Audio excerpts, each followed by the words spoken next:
my prayer and not go beyond my prayer to what the court, High Court, and as affirmed by the Court of Appeal, went. I'll give an example. If I use the pronouncement of the High Court and the Court of Appeal as law, and if I am Justice Joel Ngugi or Justice George Odunga, who are involved in this matter at the High Court, because they ruled in the manner that they did, and the president doesn't like them because they scuppered reggae or they messed up BBI, his pet project, when other judges were being promoted to the Court of Appeal, they were left out. I mean, for us Kenyan citizens speculating, we say the only reason why they were left out was not because of their inability to act as judges, but it was simply because they came up to a determination that messed up the president's plans.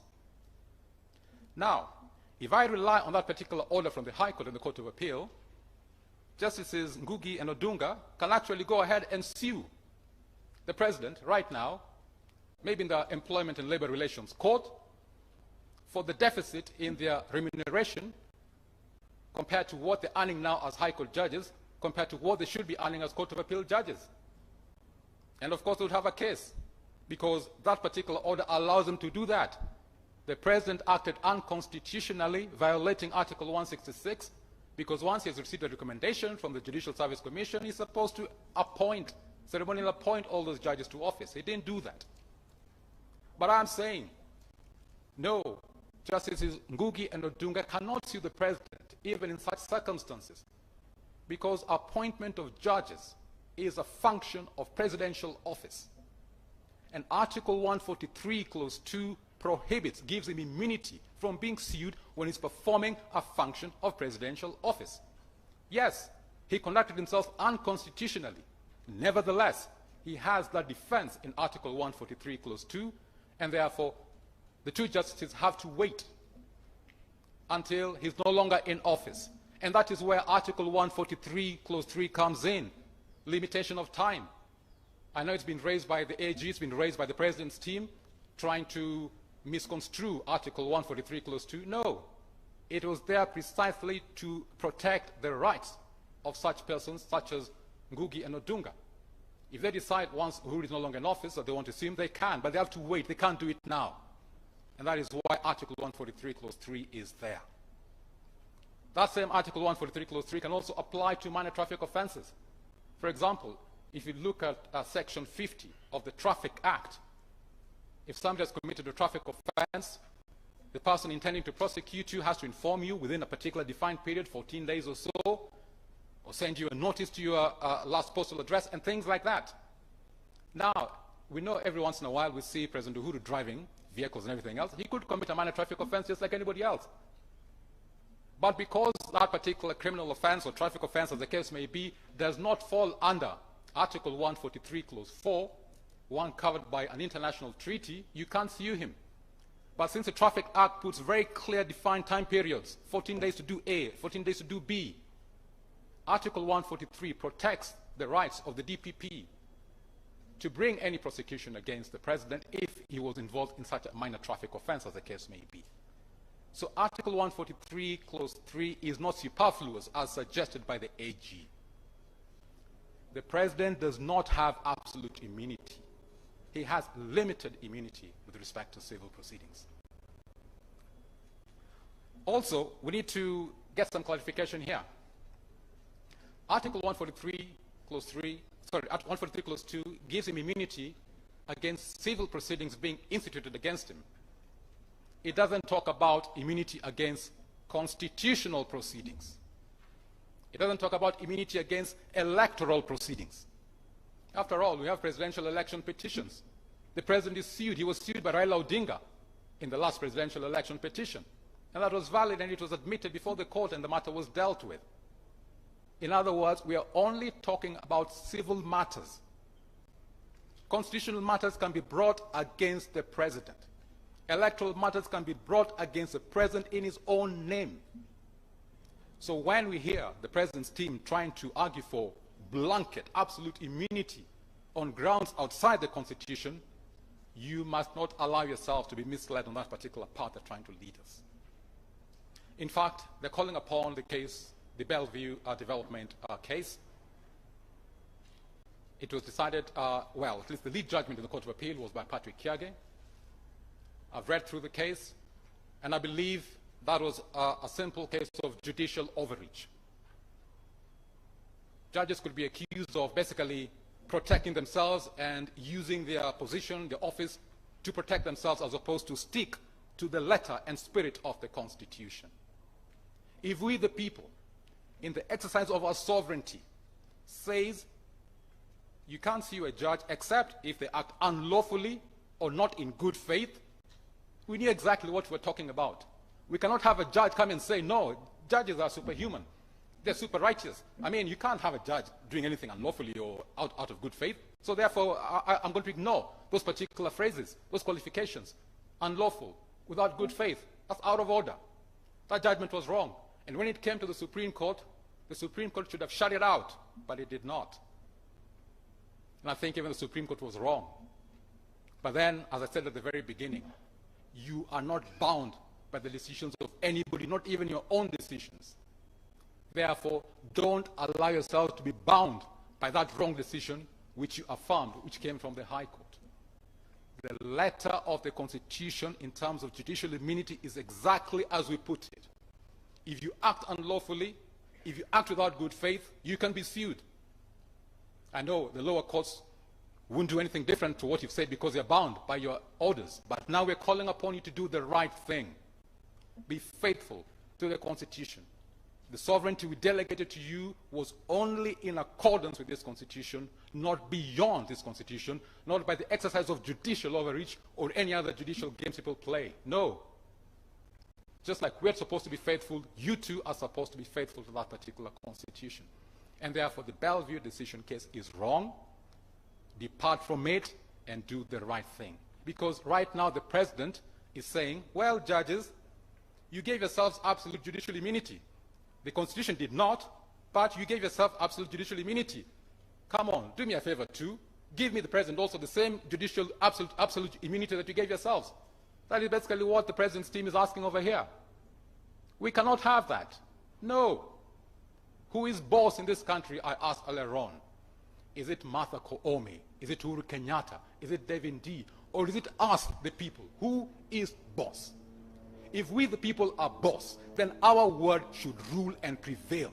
And if we put qualifiers in judicial immunity, like unlawful, not in good faith, we mean exactly what we say when you put those particular phrases in the Constitution. They're not to be ignored by judges. You're supposed to act faithfully in upholding that Constitution. That is the delegated authority we gave you, not to act beyond the authority we gave you. So Bellevue decision is wrong. Uhuru Kenyatta as president cannot rely on that in an effort to get himself absolute immunity. He does not have absolute immunity. Section 3 of the Supreme Court Act talks about this court using history in an effort to get to the text and context of matters and all that. Section 14 of the retired Constitution was dealing with presidential immunity. You can compare that with Article 143 of the current Constitution, and you'll find that on the criminal side, we reduced the immunity of the president because we inserted Article 143, Clause 4, whereby we allowed him to be sued in criminal matters if the matter touches on an international treaty which allows him to be proceeded against. So we reduced his immunity. Very consciously we did that. When it comes to Article 143, Clause 2, dealing with civil proceedings, in the retired Constitution, you could not institute or continue any civil proceedings against the president. Then he had absolute immunity against civil proceedings. But under the current Constitution, you're only prohibited from instituting, which means if he had a pre-existing civil matter before he became president, that continues, which means, again, we reduced his immunity in the current Constitution. So we, the people, reduced his immunity. The president seems asking us, asking you as a court, basically to enhance it and give him absolute immunity. We cannot have immunity for impunity. No. We want a president who lawfully abides by this Katiba of ours, lawfully abides by our national legislation. We cannot have him doing anything he feels like president, as asked by the second prayer of the president's team. The first prayer is faithful to Article 143, Clause 2. But But the second prayer says he wants immunity for anything he does as president. If you grant him immunity for anything he does as president, then he'll be immune from any action such as what he did in this BBI case. He exercised state authority in pushing the BBI case, yet he had no authority under the Constitution to appoint the BBI steering committee, to engage himself in constitutional change conduct. That is not allowable. He wants to be given more than we, the people, gave him. And you, as the Supreme Court, in being faithful to only in accordance with this Constitution, cannot. In fact, you have no power to enhance his immunity. I know they've given us very wonderful reasons, dignity, confidentiality of state matters, etc., etc., etc. Yes. But let us look at the record. How many cases in the last 11 or so years since the Katiba has been in place, 12 years almost, have been brought against a president on civil matters? On civil matters. Forget about electoral matters. Forget about constitutional matters. Civil matters. Frankly speaking, I'll be very hard-pressed to find any. Kenyans are not litigious against the office of the president. No. We respect that particular office.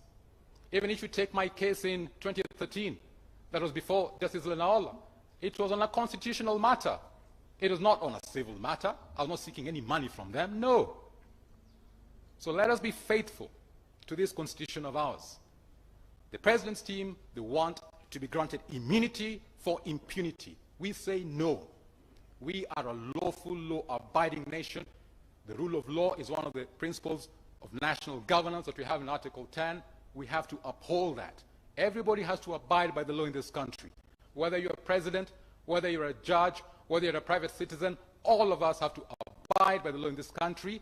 Under Article 27, which the president's team relied on, all of us are equal before the law, even if you're president. We do not have two tiers of citizenship, two tiers of persons. We are all equal before the law, and all of us must abide by this law.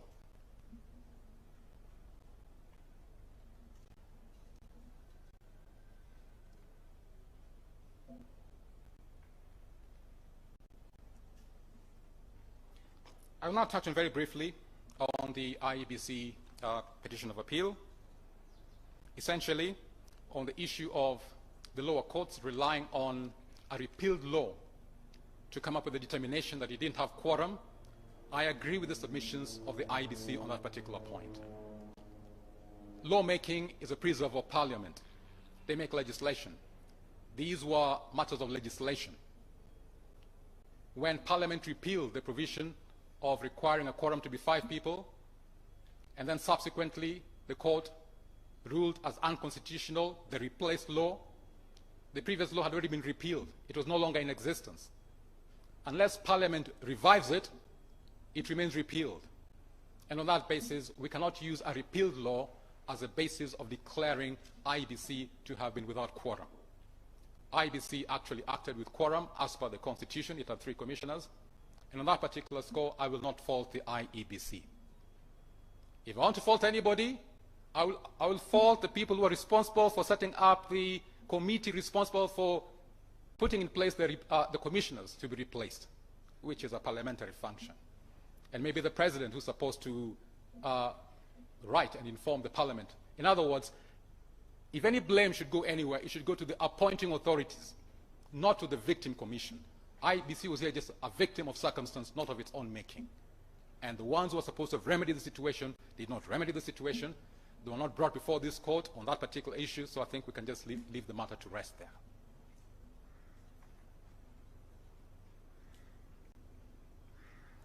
I will touch on briefly to the other petition of appeal, Morara Omoke's one. I know there's been almost like a chorus saying that he's been asking the wrong question, whether we should be having multiple questions or singular questions in a referendum, whether he jumped the gun, he should have waited until we got to the stage of Article 257, Clause 10 and all that. But I think we need to reset something which was even mentioned by the AG's team and others who spoke in that particular regard, which is, in a referendum, we are voting on a bill. It is a bill that goes to Parliament. The parliamentarians vote on a bill. They don't vote on multiple questions, they vote on a bill. In a referendum, it is a bill that is put before the people, and they basically say yes or no to the bill. What was not said before this court was, what are the contents of this bill? That was a bit that was not mentioned by the AG, the President's team, the IEBC, and others who supported them, like the Parliament. If you look at Article 255, 256, and 257, it is extremely clear, and it is very consistent. In fact, there is no evidence of even a single inconsistency. A bill can only deal with a single subject matter, a single amendment. Therefore, yes, we vote on a bill, but that bill can only contain one subject matter. So let's say, for example, it was a bill touching on Article 255, Clause 1, Sub-Articles A to J. You cannot have a bill with all those 10 subject matters mentioned there. That is not in harmony with Chapter 16. You can only have one bill with one subject matter. If you want to address all those 10 subject matters, then you have to give the people 10 different bills and have 10 different bills circulating all over the country, each particular bill meeting the threshold of at least 1 million registered voters supporting it. That is what they should have mentioned. And if that is the case, which I believe is the case, then the issue raised by Morara Omoke's petition of appeal is actually addressed. We'll only be having one question in one bill in a particular referendum. Even if we had 10 issues come at once, we can have 10 different ballots, one ballot for each bill. Just like we have 6 different elections in a general election, a voter is given 6 different ballot papers, and you vote for each different position. So in this particular case, we should be given 10 different ballot papers, a ballot paper for each bill, and we vote individually for each bill. That is basically the position in Articles 255, 256, and 257. And that is basically what this court should clarify, such that when parliamentarians within Parliament are debating on constitutional change matters, they restrict themselves to one issue in a constitutional amendment bill. And the same applies to anybody pursuing the popular initiative route. One issue for each constitutional amendment bill. That is the clear record in the amendment chapter of the Constitution. And that also addresses one of the defense mechanisms we have inbuilt in this Constitution against the hyper-amendment culture that we had from 1963 until we had this Constitution in 2010. I know some of us have tried to bring the basic structure doctrine as a defense mechanism, but that is not permitted by our Constitution. But what we put in place here to forestall the culture of hyper-amendability of this Constitution is that if you want to amend it, you can only bring one issue at a time. And therefore, it will take a pretty long time. Knowing how long it takes to collect 1 million signatures, how long it takes to do all these things, it might take maybe 74 years if these people who are promoting the BBI bill wanted to have all the different issues in the BBI to be passed by this particular country. So it is an inbuilt defense mechanism we have in our Constitution for its defense. I am urging this particular court to uphold the inbuilt defense mechanisms and not to import illegal, unlawful, unallowable defense mechanisms as a basic structure doctrine in the defense of this Katiba of ours.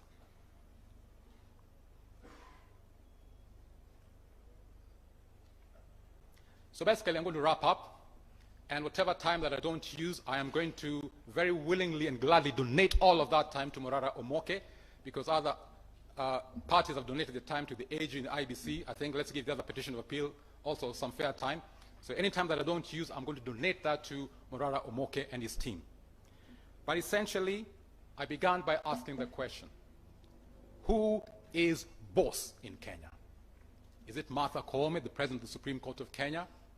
Is it Uhuru Kenyatta, the President of the Republic of Kenya? Is it David Ndii, the champion of the basic structure doctrine, as represented by President Nelson Harvey? Or is it us, the people? In this Constitution of ours, we the people are the sovereigns. We are boss. We have limited the exercise of our sovereignty to only in accordance with this Constitution, and so we must be faithful to this Constitution. Any constituted power, be it the executive, legislature, judiciary, independent commissions, must conduct their affairs to only in accordance with this Constitution, because that is the sovereign power that we've delegated to them. We have reserved to ourselves exercising our sovereign power in a manner different to this Constitution, but only when we change Article 1, Clause 1. For now, while Article 1, Clause 1 remains in our laws, we have not allowed ourselves and anybody we have delegated our sovereign power to do anything different from only in accordance with this Constitution. I think with those particular remarks, I rest my case, and I hope when you retire to your judgment, you do the right thing. Thank you. Thank you for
okay.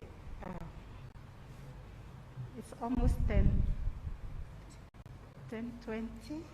We had intended to break at 10:30, but we still think we can take a short break now. And just to indicate that for those who have submitted,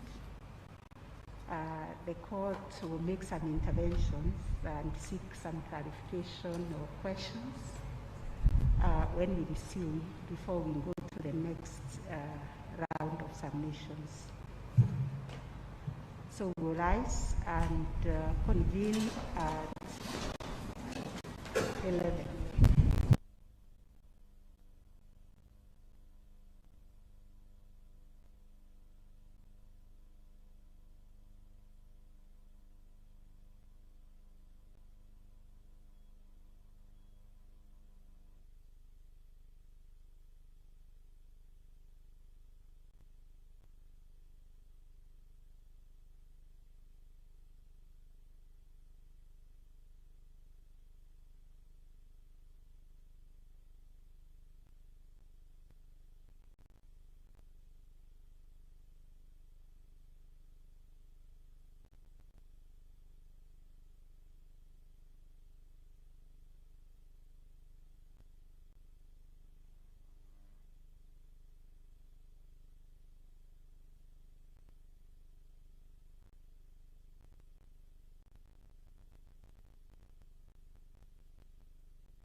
such detail. There is no such prescription of how the bill ought to look like. So I'm just asking, are you asking us as a court who ought not to legislate to put in that prescription, or are you asking us perhaps, are you suggesting to us that it is Parliament that ought to put that prescription into, on the issue of the bills? That's the first one. Secondly, you're very clear that the Constitution does not allow the President to use state machinery under Article 2.2. If you look at the presidential functions, could it be possible, is there a possibility that the President, in exercising the functions given to him by the Constitution, can indeed move amendments to the Constitution in order to achieve the functions given to him under the bill, like the unity, to unify the country, or any of the different aspects of his functions? In that situation, what would your position be? My other question then would go to Dr. Eboso. You talked a lot about the promoters of the amendments and how it should be an ordinary Kenyan who can go and look for the million signatures and start the process. Would, in your opinion, these promoters be restricted in eliciting support from politicians, from the President, from any other Kenyan? How, in practical terms, would you see the promoters moving to meet the requirements, to collect the signatures and to process all the issues required up to referendum? And also to you, Dr. Eboso, what do you think of a proposition that the President himself can initiate legislation? And does he do this? How does government policy become legislation? Does the President initiate legislation? And if he does so, is it a possibility that then he could initiate the legislation that is the bill that would then accumulate in the referendum? Finally, this is not restricted to any party. I would just like to hear from any party that thinks that they may be able to answer this, about the 4 sequential steps. Are they expressly provided for in the Constitution? Are they implied, and where? That's all. Thank you. Thank you. Justice Wanjara.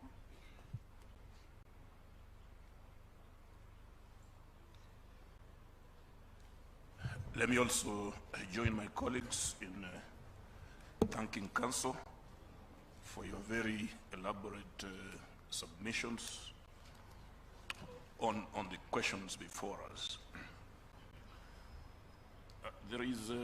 This is directed to Mr. Karori and to a certain extent Mr. Oraro and also Gilbert.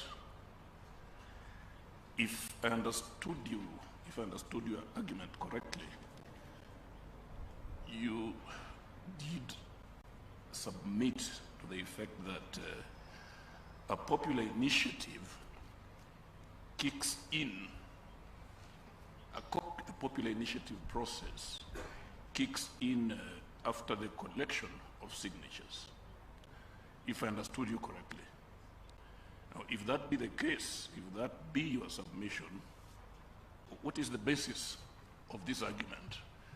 Because then you would have to tell us what is a popular initiative, what makes an initiative popular within the context of this provision, I think Article 257.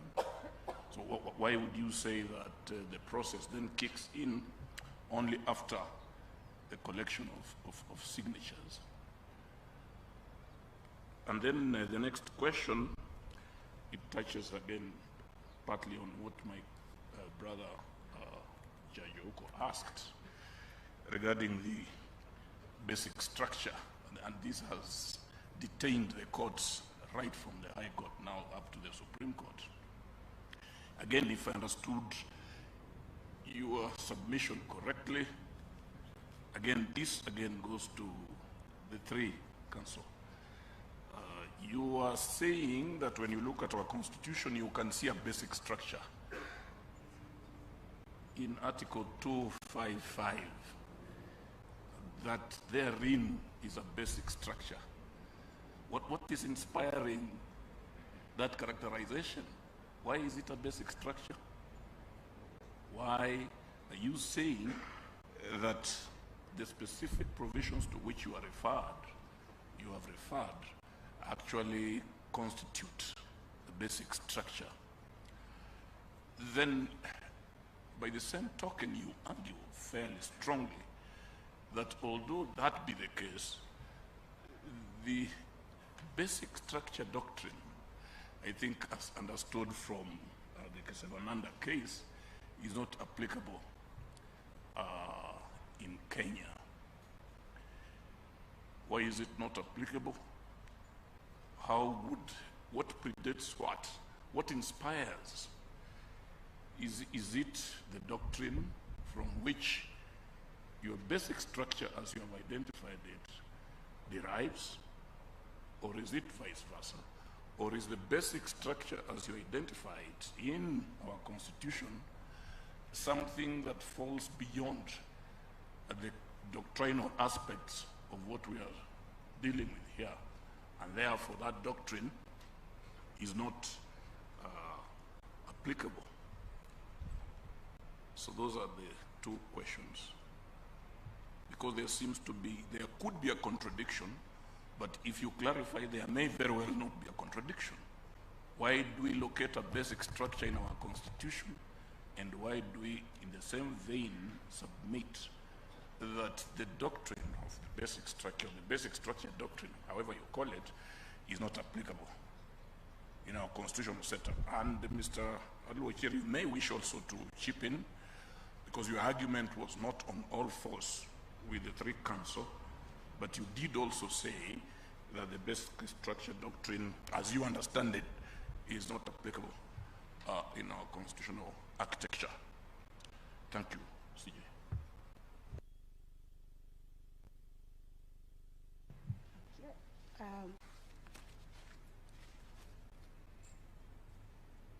I would also like to seek a small clarification, just a little trajectory on this issue of the popular initiative.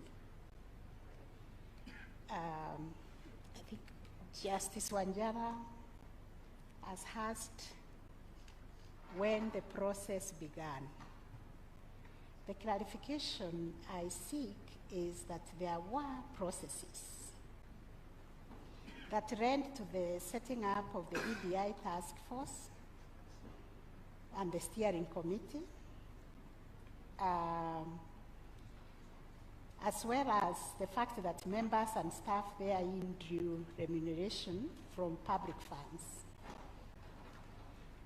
And then there is the question of whether, because of that, can this qualify to be a popular or people-driven initiative? That will be answered, I think, by Council for the AG. The second clarification on my part is on the public participation. So far, since the Constitution 2010, we have been guided by weighing whether there was public participation on a case-by-case basis. The matter that is before us, the matters of Chapter 16 of the Constitution, looking at the complexity, our history, I would like some information on how public participation can be undertaken in this regard. Would there be necessary for there to be put a legal framework or some rules of procedure to that effect? That is what I would like to ask also from counsel from INDC who submitted on public participation. We'll give 3 minutes to respond. Each of the parties who have been asked to respond, please take about 3 minutes.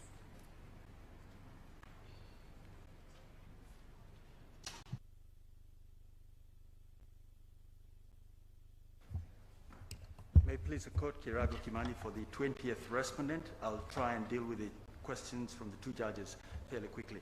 But I think I'd like to give the context first. It must be borne in mind that the 20th respondent was not heard before the High Court.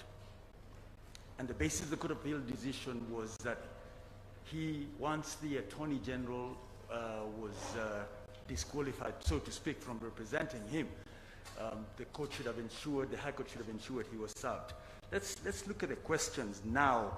And the reason I'm giving the context is that I stick to my lane. I have not looked at what the evidence was there on anything other than surveys. But I think it's fair to say that there's no admission that the 20th respondent initiated this process. And it's important that the court does hear something about what initiation means, because I think there's been a mix-up of the terminology. If it didn't initiate it, then there was nothing to pass on. There was no button to pass on. That's a long and short of it. But it's important that what the process entails is explained, and I think the persons best suited to do that are the 18th and the 21st respondents who say they are, or they were the promoters, so to speak. So I still have time, and I ask for them to nominate whoever will speak to this, because I think the court is entitled to an answer.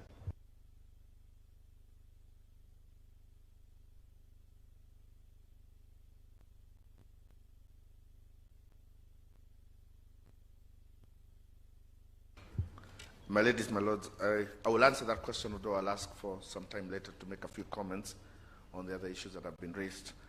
The involvement of the President in this matter, I was trying to look through the Gazette notices. Unfortunately, I did not get it, but they're on record that there were two Gazette notices. One Gazette notice that set up what was the BBI task force, and a second Gazette notice that set up what was the BBI steering committee.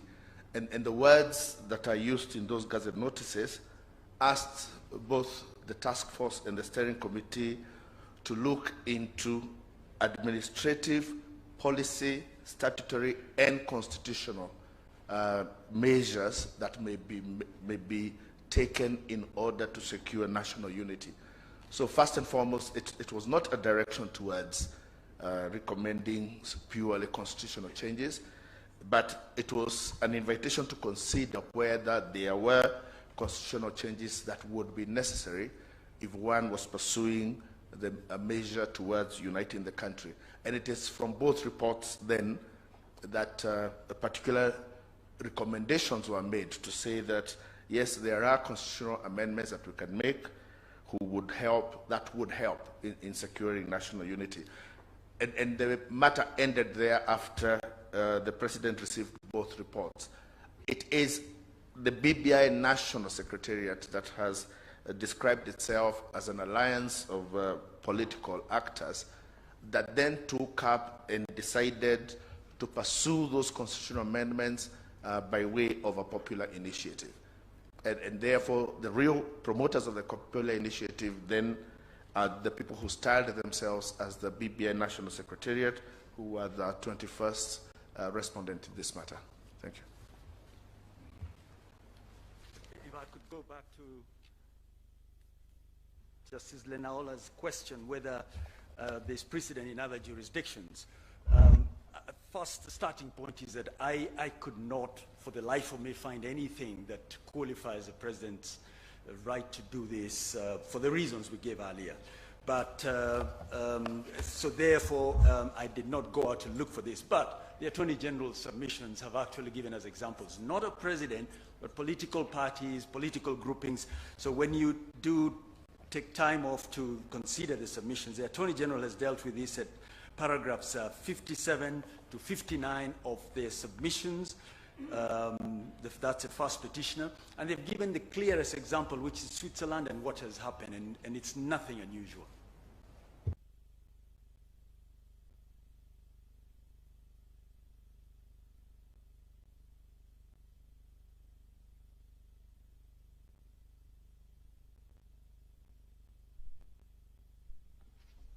Yes, my lords, still on that issue that my learned friend Mr. Kiragu has just submitted on, just looking at an example of a popular initiative that has originated from a head of state, not a president, but a head of state.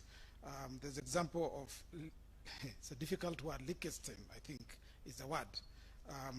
The Article 64 of the Constitution provides for popular initiative, and in a referendum that was held on 14th of March 2003, actually initiated by the prince of that country, the referendum was initiated and has voters to approve. Mr. Karuri, which country? Let me spell it. Yes. It's a difficult word to pronounce. Liechtenstein. Yeah, that country. My lord. Yeah, there was a referendum that was held on 14th of March 2003. It was initiated by the prince of that country. It had asked voters to approve an extension of the power of the prince to, among other things, nominate judges and veto legislation, and the referendum was passed. My lord, while I'm on my feet, I think I should just answer the question asked by my lord, Justice Wanjala, on whether when the popular initiative kicks in. It is correct, my lord, that I did say that the popular initiative, the provisions of Article 257 are only engaged once a million signatures have been collected. And the reason for that is obvious, that people will come up with all manner of ideas. They can try to popularize that idea, but if it does not, if a million registered voters don't sign up, don't support it and sign up, then the provisions of Article 257 are not initiated. In other words, my lord, put it plainly, because I know my lord has been a lecturer, so let me put this as plainly as I can. If you do not get the million signature, you have not popularized your idea. It is not popular. It only becomes popular when you have collected the signatures of a million registered voters. I hope my lord have answered the question. Thank you very much.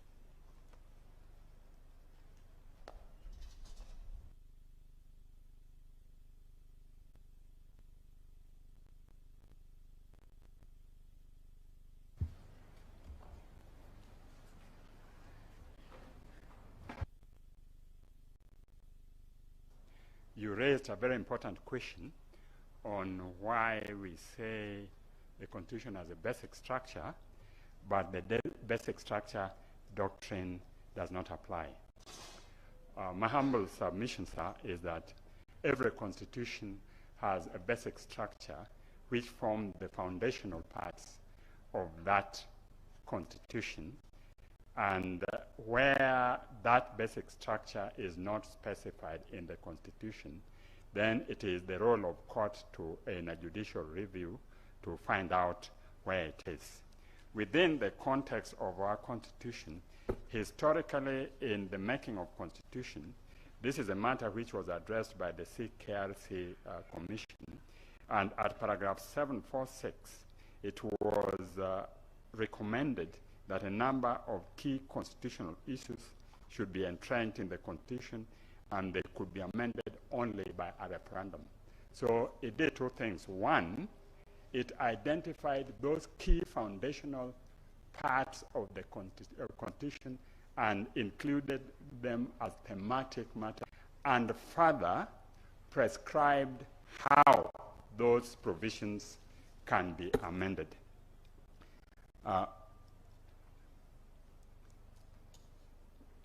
Now, there was the question which was raised by my Lord Justice Ndung'u on whether what is the basis of the four sequential steps which were included in a decision by the High Court and the Court of Appeal. The four sequential steps were the original basis upon which the Constitution was amended. It is neither included in any legislation or constitution under the current framework, but it arises from an interesting constitutional theory which Professor Albert talks of in his constitutional amendment and dismemberment, and this is what he says, that the theory of constitutional dismemberment suggests a default procedure to legitimate dismemberment. Here, when the Constitution is silent on the distinction between amendment and dismemberment, the deep constitutional transformation that dismemberment entails can be legitimated, with a few exceptions, only by at least the same similar configuration of constitutional making bodies that made the commitment that dismemberment later seeks to undo. So if, sorry, my time is up.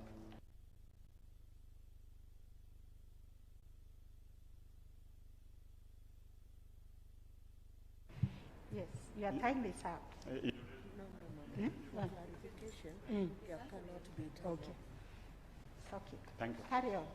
Carry on. Yeah. So if it is intended to amend the basic structure and the Constitution doesn't provide a means of doing that, then you have to revert to the original basis upon which the Constitution was made. And that is what the court was trying to do. But in our case, that has been prescribed under the Constitution. My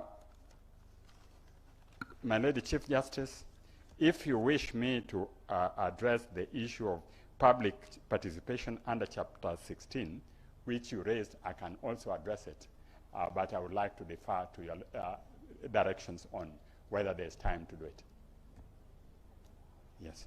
Now, on public participation under Chapter 16, you begin on the basis that Article 1 reserves the people's right to directly participate in exercising their sovereign power. And under Chapter 16, Article 266(2) has expressly provided that in constitutional amendment, there has to be publication and then public discussion. That's the only article of the Constitution which includes public discussion. But that is not without prejudice to the public participation in every step of legislation which, in popular initiative as we have here, commences with public participation before the county government discussions, then through Parliament, and thereafter voter education by IEBC under Article 88.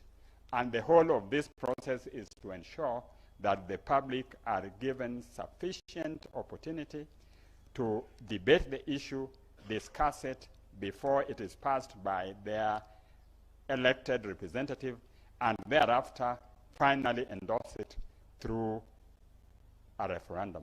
And that's how public participation is incorporated in the process of constitutional amendment. And hence, the dual track amendment provision contained in our Constitution. Thank you.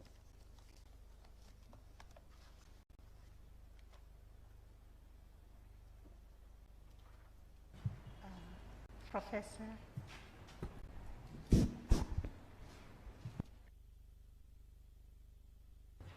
My Lady and members of the court, on the question put to us relating, I think it is my Lord Justice Lenaola, relating to the ripeness of the referendum question, our answer is a simple one, and we are in the very happy circumstances of relying wholly on what Tuyot J.A. Summarized it very succinctly at paragraph 251 of his judgment, and he says, these provisions, and more specifically subsection 2, places the responsibility of framing the referendum question to be determined on IEBC. In this instance, IEBC had not received the request to hold the referendum, and occasion had not arisen for it to discharge its responsibility of framing the question. Further, it had not been suggested that IEBC had already determined the manner or the formula in which it would frame the question or questions in respect of the referendum touching on the impugned bill. It cannot therefore be fair, and he proceeds. It was always our argument in the Superior Court that the High Court had acted totally without jurisdiction because it acted as the Supreme Court providing an advisory opinion. The High Court has no jurisdiction to provide an advisory opinion. And that question was not ripe, it was moot, and it was not open to the court. Finally, on the second question of my Lord Judge Ouko has asked, what is our view about the proposed change in the mandate of IEBC in the creation of these constituencies? And our position is very straightforward.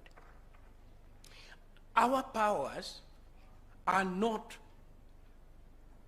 what some of my colleagues are calling basic structure. I'm calling entrenched provisions. The powers of IEBC, its mandate is not entrenched. Its mandate can vary, can be amended, can be modified, can be by Parliament in its wisdom, by the referendum process, as whatever. So that we did not feel that it was necessary for us. If you give me Yes, finish.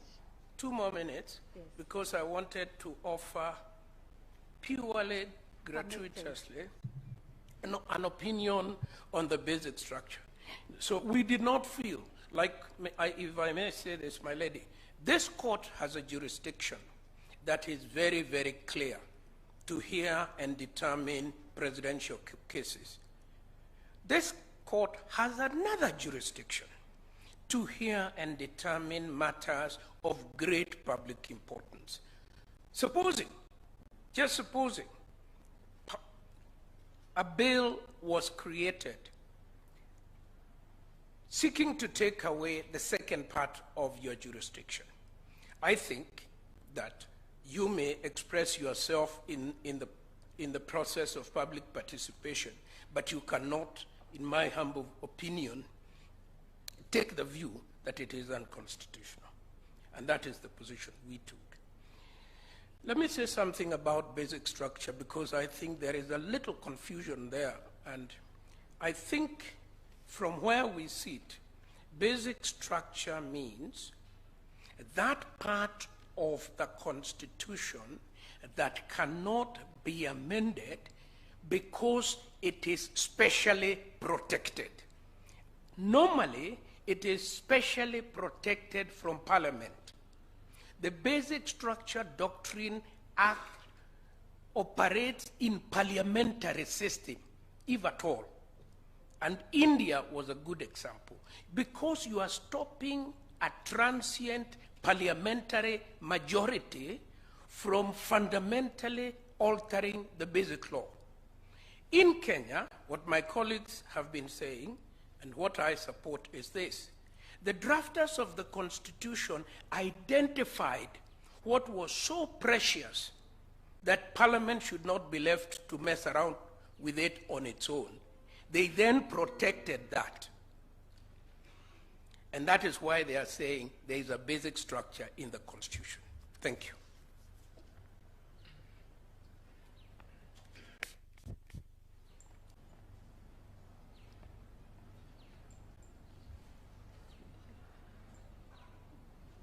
My Lady, the Chief Justice, you raised a concern about the question of public participation. So first, I would want to associate myself with the submissions by learned Senior Counsel, Mr. George Oraro, but to add just from the perspective of IEBC that there is a decision, a locus classicus from this court in the decision of BAT versus the CS Health, which then sets out the principles upon which public participation is supposed to be conducted. It is our submission, my lady, that that particular decision fits very well on all fours with the provisions of Article 257, and so that the question of public participation under Article 257 can be achieved in an incremental basis, so that 257.1 on the question of the promoters, the courts agree that there is a limited public participation for the promoters to know what the bill is about. Then at sabbatical, that is Article 257.6, when the bill is sent to the county assemblies, again, the courts agree that it is not for purposes of changing the content of the bill. It is for the county assembly to then get an opportunity to consider the bill. So again, at that point in time, there's public participation. 256.7, again, at the National Assembly, there's an opportunity for public participation at that national level. And then finally, there's an opportunity for public participation in the referendum. And in the referendum, my lady, it is our submission that the IEBC will have a role under Article 88.4G of the Constitution, which speaks to voter education. Other words, explaining to the voters how the process is supposed to be conducted. So it's a continuum. I'm most obliged, my lady.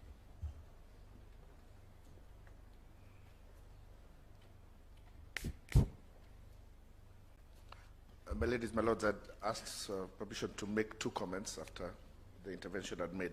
One is on the issue of the basic structure, and I want to refer back to my submissions yesterday when I talked about the romanticism that accompanies the words basic structure. And I say the words basic structure are not supposed to reflect something you go looking for in a constitution. It would be in the words we use when we talk about the spirit of a constitution, when we talk about the Grundnorm of a constitution. You really cannot take any particular text of a constitution and start saying that you're looking for its Grundnorm and say that it will be found in this article or in this section. Neither can you very specifically start looking for the spirit of the constitution. I think the position we are is that the words basic structure, much as they are used to reflect a theory in constitutions, in constitutional making, they have unfortunately been imported to almost be a legal tool that can be used even in litigation.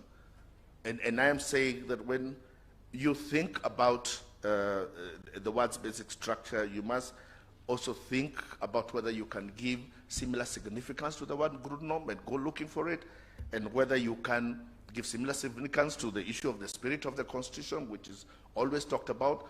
But I have never seen any court specifically go looking for a spirit of the Constitution in any particular articles. On the issue of the referendum questions, my opinion is that there is always a mix-up when we talk about referendum as it is in the Elections Act and referendum as it is in Article 16. And there is a lot of mix-up between the referendum as you discussed the two. For instance, the phrase about framing the question is a very specific phrase that relates to a referendum that is conducted under the Elections Act. And it talks about an issue arising. The issue is taken to Parliament, which approves that the issue should be taken for referendum. And it talks then about IEBC framing the question that will represent that referendum. And for IEBC determining whether the issue to be resolved by referendum will be resolved in one question or in two questions. But if you go to Chapter 16, when it comes to amendment, there is no issue of raising questions when it comes to Chapter 16. And Chapter 16 talks of taking the bill to a referendum.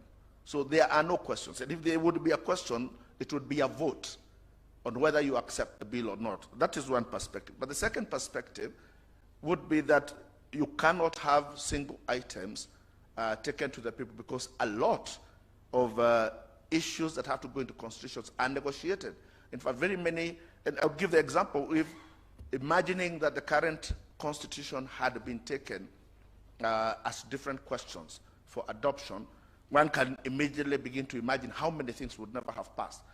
Is it possible that with all the noise that there was, that a Christian majority would have gone and voted in for the protection of the Catholic courts had they been separate questions?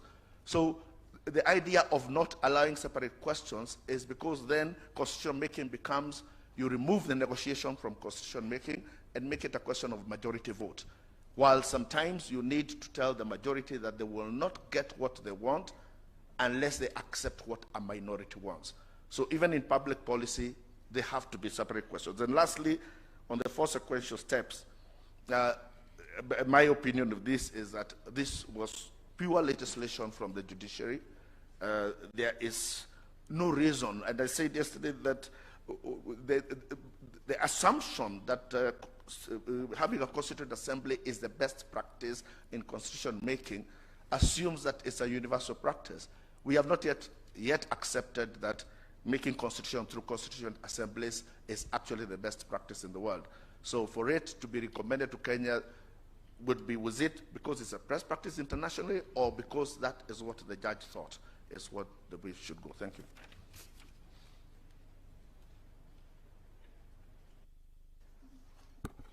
Your Lordships, so that I defend my position, first of all, I associate myself fully with all my seniors who have submitted on that line. But in regards to the issues that were raised, and specifically I'm one of the people whose names was mentioned, I would like to draw the court's attention to, there is an authority provided by Mr. Orara Moke in his submissions as paragraph 8, Supreme Court of India in the Reserve Bank of India versus PLS General Finance and Investments Company Limited, 1987. It says interpretation of the Constitution must depend on the text and the context. Now, you asked a very important question, why we think Kasavananda is not applicable in the current situation, and I'm going to point out that it does not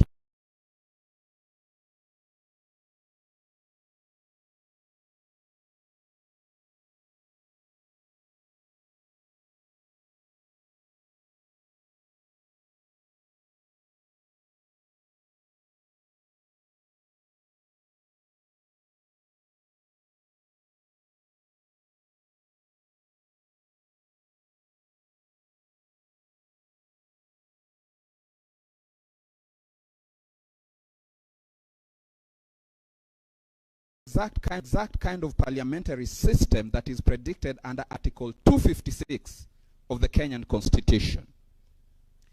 The Indian Constitution lacks in substance Article 255(1). The Indian Constitution does not have Article 255(1), and therefore on that ground alone there is a difference in context.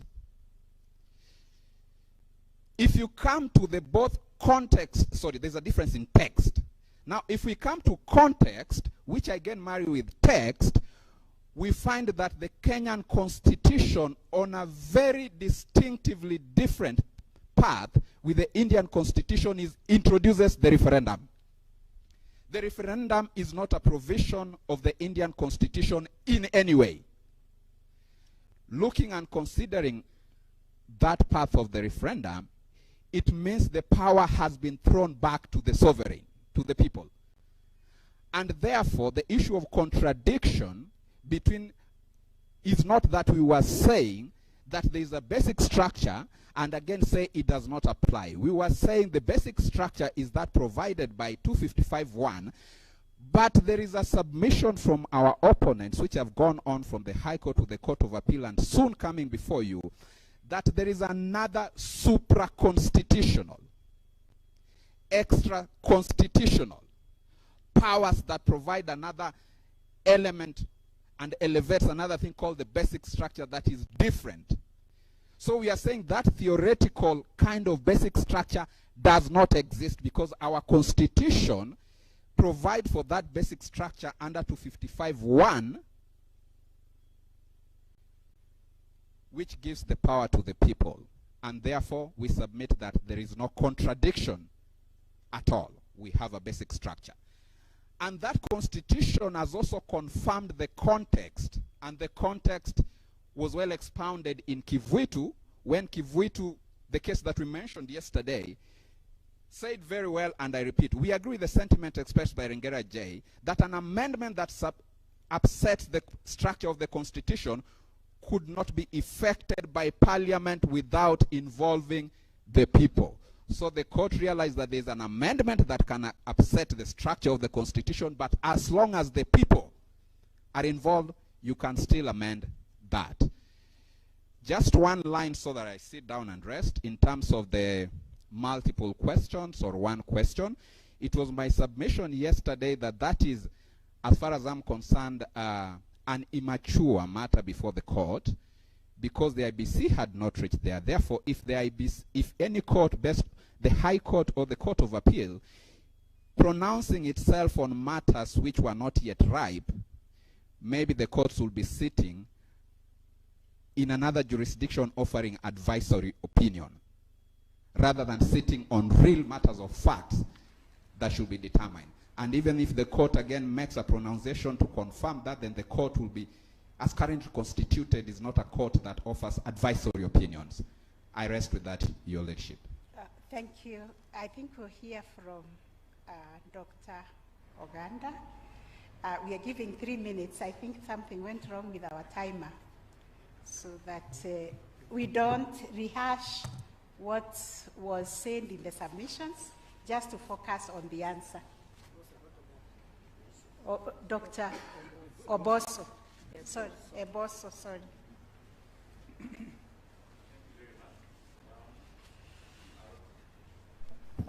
I'll quickly go through. The 4 sequential steps are not expressed in the Constitution, but they are implied. My submissions to the Supreme Court, I have demonstrated how the popular initiative has public participation all through the process, right from starting from the collection of signatures. And in the collection of signatures, the person convincing 1 million people definitely is taking the views of these 1 million people, and they are saying, we support this.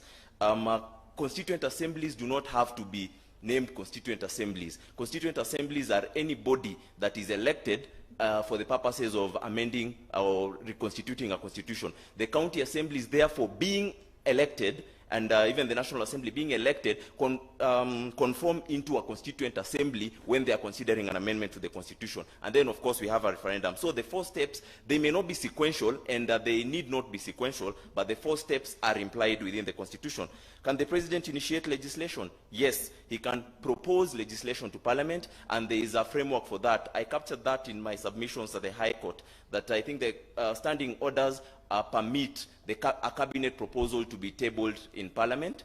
Secondly, the President issues State of the Nation address every year and an address to Parliament. Through that, he'll be making proposals to Parliament on what to do, but the President cannot himself legislate. Same way, the proposal by the task forces under the President could have been made and taken up by anyone to pursue a popular initiative. The problem in this came from the fact that the national executive put resources now to support it through now the collection of signatures in terms of assisting, using state resources to collect signatures. And that's where the problem came in, that once the President proposes it, then it is up to anyone to take it up and use their own resources, do whatever they'll do as individuals to pursue it.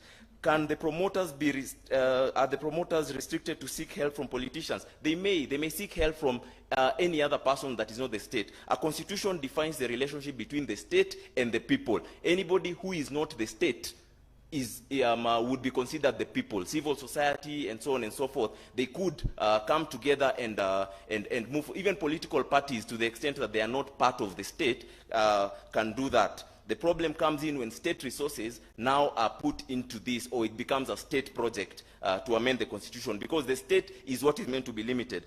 The nature of sovereignty, really what you're asking is who is the people? Because the sovereignty is really, we've said the sovereignty belongs to the people, so it's the people who are sovereign. But what is the nature of sovereignty? Now, sovereignty is both under and extra-constitutional, in the sense that it can be under, and when it is under the Constitution, I think my time is up, but yesterday I had 1 minute left when I presented. I'd like that 1 minute now. I'm on the last question, though. The nature of sovereignty is such that above the Constitution, you cannot define sovereignty. You can only know that it exists. It's like the concept of God. You can only understand the God who's described in the Bible or in the books that we are given. But you can't know God beyond the books that you're given. So sovereignty in this state, we can understand who the people are under the Constitution because they are defined. But above the Constitution, we can only know that they are there. And they can manifest in a coup, When a coup happens and the people accept the new government, that's the sovereignty that has accepted that government. And so above the constitution, you can only recognize or give legitimacy through the theories of recognition of law, not through the constitution. And that's why I was saying, under the constitution, the only legitimacy we can give is that which has been done in accordance with the constitution. So the nature of sovereignty, I talked about it in my submissions at the High Court extensively, and I think some of the authorities I gave on the nature of sovereignty would assist in that. Thank you.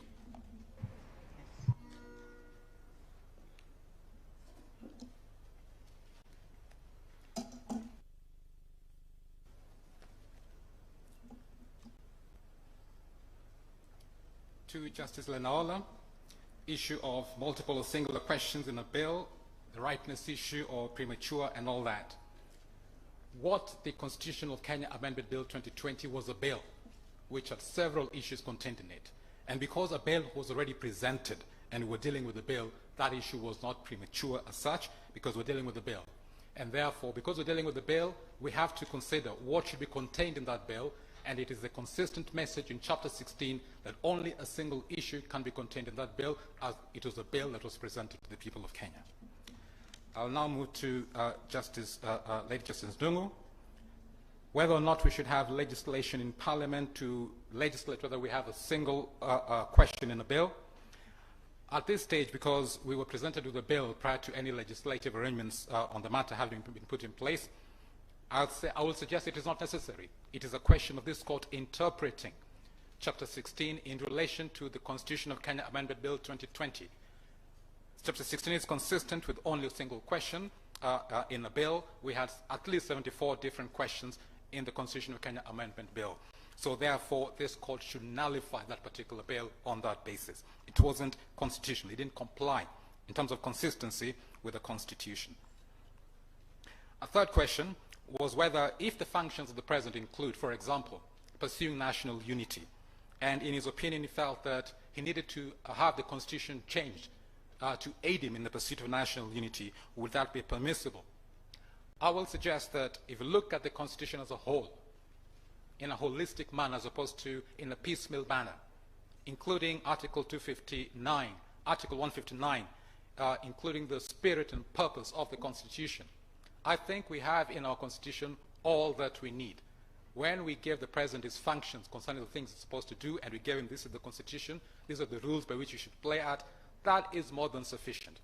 I think in this particular case, since that was the case before this court, I think the principals, meaning Uhuru Kenyatta and Raila Odinga, had additional purposes of pursuing. They wanted to change the executive. They wanted more space for more politicians. In their opinion, that would kind of quieten the tensions that we normally have every 5 years. That was the opinion. But then, if all of us are willing to accept the electoral will of the people through an election, we accept it, we respect everybody's opinion, everybody's entitled to an opinion, that's already in our Bill of Rights, we don't need to have those kind of mechanisms. In other words, what I'm saying, what we have in our Katiba is sufficient already to do the job of a president. We don't need to change the Katiba for the president to be able to do additional things he wants to do. I mean, if he's doing his job, it's sufficient. If he wants to do additional things, that is different. He puts a proposal and we consider it as appropriate. Thank you.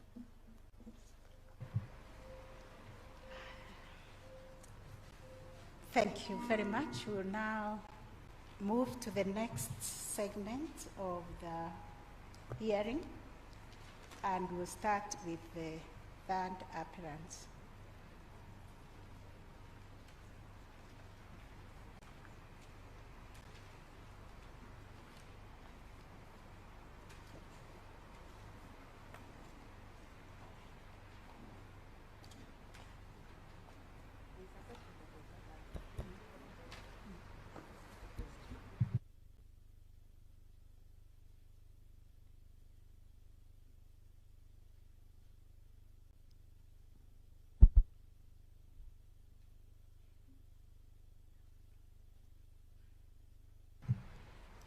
Just hold on.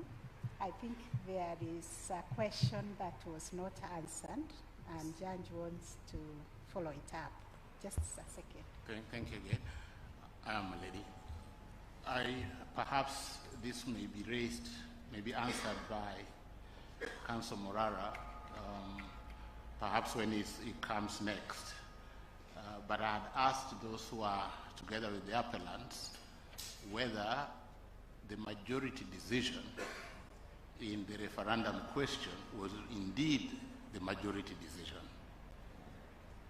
I didn't get an answer. Perhaps we can hear from Mr. Morara, but I had intended it to go to those representing the appellants.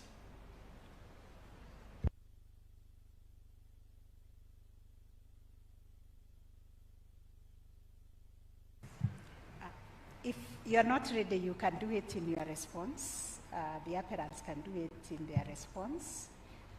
We can have this time now given to the third appellant. You have 1 hour, although I realize that you were donated some time, and I think the timekeepers know the time which was donated to you. If you need it, it will be given to you. My Lady the Chief Justice, the President of the Supreme Court, Honorable Justices of the Supreme Court, it's almost afternoon, good afternoon. My name is Topua Lesinko, and I appear together with Mr. Morara Omoke and Ms. Margaret Kamau and Mr. Justice Nyaga on behalf of the third appellant. Before my lords and my ladies, I introduce our submission, and with the leave of Mr. Omoke, we did note that deliberate effort by the first appellant and the IBC to ignore the question by the Honorable Justice Ouko, and we note that the third appellant did indeed submit a letter requesting for review of the holding of the Court of Appeal on that particular issue of separate and multiple question. And I think your position is really qualified by the finding of Justice Gatembu Kairu in paragraph 197, Roman 4, where he just said that I do support the separate and multiple questions, but subject to the proposed amendment. So in our opinion, we thought that he was together with the 3 other judges, including Justice Nambuye, Justice Patrick Kiage, and the President of the Court of Appeal, and therefore it should actually have garnered the majority. But that notwithstanding, he will deal conclusively on that issue.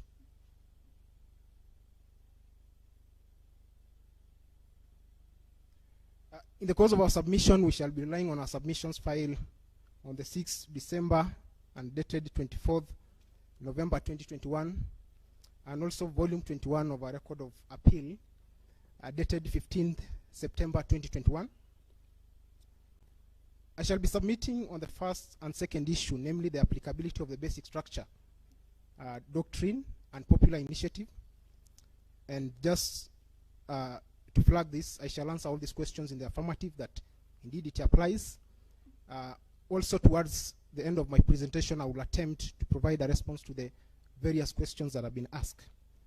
My colleague, Mr. Omoke, will be covering the following 4 issues: the constitutionality of the second schedule of the amendment bill, the place of public participation under Article 10, the issue of quorum of the Independent and Electoral Boundaries Commission, and whether Article 257.10 envisages a separate and distinct referendum question, though we filed this appeal reluctantly, noting that it was indeed an error by the Honorable Judges of the Court of Appeal. My ladies and my lords, today we appear before you to defend the Constitution of Kenya against a coup d'etat by the trustees, the political elites, who were bestowed with the solemn duty of protecting, preserving, and upholding the Constitution. At the end of every election year, the president is sworn into office, and I personally have never been present physically in those events, but if my mind serves me right, one of the things that is normally given is the People Charter, the Constitution, or what Professor Guy calls an imposition by the people on the political elite. At the end of the 5 years, the president is required to deliver that baby, the Constitution, back to the people, alive and kicking, not a dismembered or disfigured a Constitution that lacks identity and its structure. Indeed, if I had the liberty to characterize the current proceedings before you, my lords and my ladies, I think I will name it the people versus the constituted powers. And we are going back to, I think, the eras that scholars like Professor Nabweze in 1984 in Presidentialism in Commonwealth Africa, Okoth Ogendo in his article Constitutional Without Constitutionalism, published I think in 1993. It was a book chapter widely available, where they were decrying the overarching power of the imperial presidency. So that is exactly where we find ourselves today. And I will just, before I delve into my submission, correct submission by Mr. George Gilbert, trying to distinguish the issue of the basic structure doctrine. Mr. George Gilbert actually attempted to distinguish the basic structure, and he did agree that the basic structure is applicable pursuant to Article 255 and the basic structure doctrine. And I am comfortable, either my lords, to use a basic structure, not the word doctrine. And I note actually the definition of the word doctrine as defined in the Oxford Learner's Dictionary is just a belief, a set of belief. You are not actually sanctioned or to use it mandatorily. You can actually ignore. But I'll argue towards the end of my submission that because of the issues of constitutionalism and what Professor Rosnai says, that we are in an era where executive powers are constrained, that even in the express requirements that amendment of the Constitution is limited, the same can be implied. It's my submission that our history, our text, and the context, and I know that your lordship, under Section 3 of the Supreme Court Act, and based on the concurring decision of Mutunga in advisory opinion number 2 on the Senate, he says that this honorable court has an elastic power to not only look at the context, but the history. And our history today is the amendments of 1966, for example, that did away with the Majimbo system, ultimately returned under Article 255 on devolution, and this is actually one of the ring-fenced provision. It's one, another thing is the issue of, for example, fair trials, which were germane in the President Moi and President Kenyatta, founding President Jomo Kenyatta era. So it's that history of amendment that the people wanted to undo. And at the beginning of the agitations for reform, especially in 1992, I know that there was a KANU review committee. And later, jumping to 1997, during the IPPG, the people actually coerced to say that we are not accepting the IPPG because we must be part. And I think ultimately it led to the People's Commission and the Mfungamano Initiative. And so the people wanted not only to have control of the content in the Constitution, they wanted also to have control over the process. And the process in this regard is popular initiative provided under Article 255 and 257. Therefore, the intention was very, very clear that they must not just be part of the menu, but they want to be present in that table where the Constitution is being promulgated or made, or in this case, because I do concede that the power of amendment on consequential issues was given to the constituted powers, but not on the substantive issues under Article 255. So, coming back to Mr. Gilbert, and maybe Senior Counsel Paul Mwangi, Attorney General, and George Gilbert, they discussed the origin of the basic structure to be an importation from Professor Conrad in Germany to India, and now mysteriously finds itself in the corridors of justice in Nairobi. And which actually I think Professor Rosnai, just after the High Court judgment was released in May 19, 2013, characterized it as a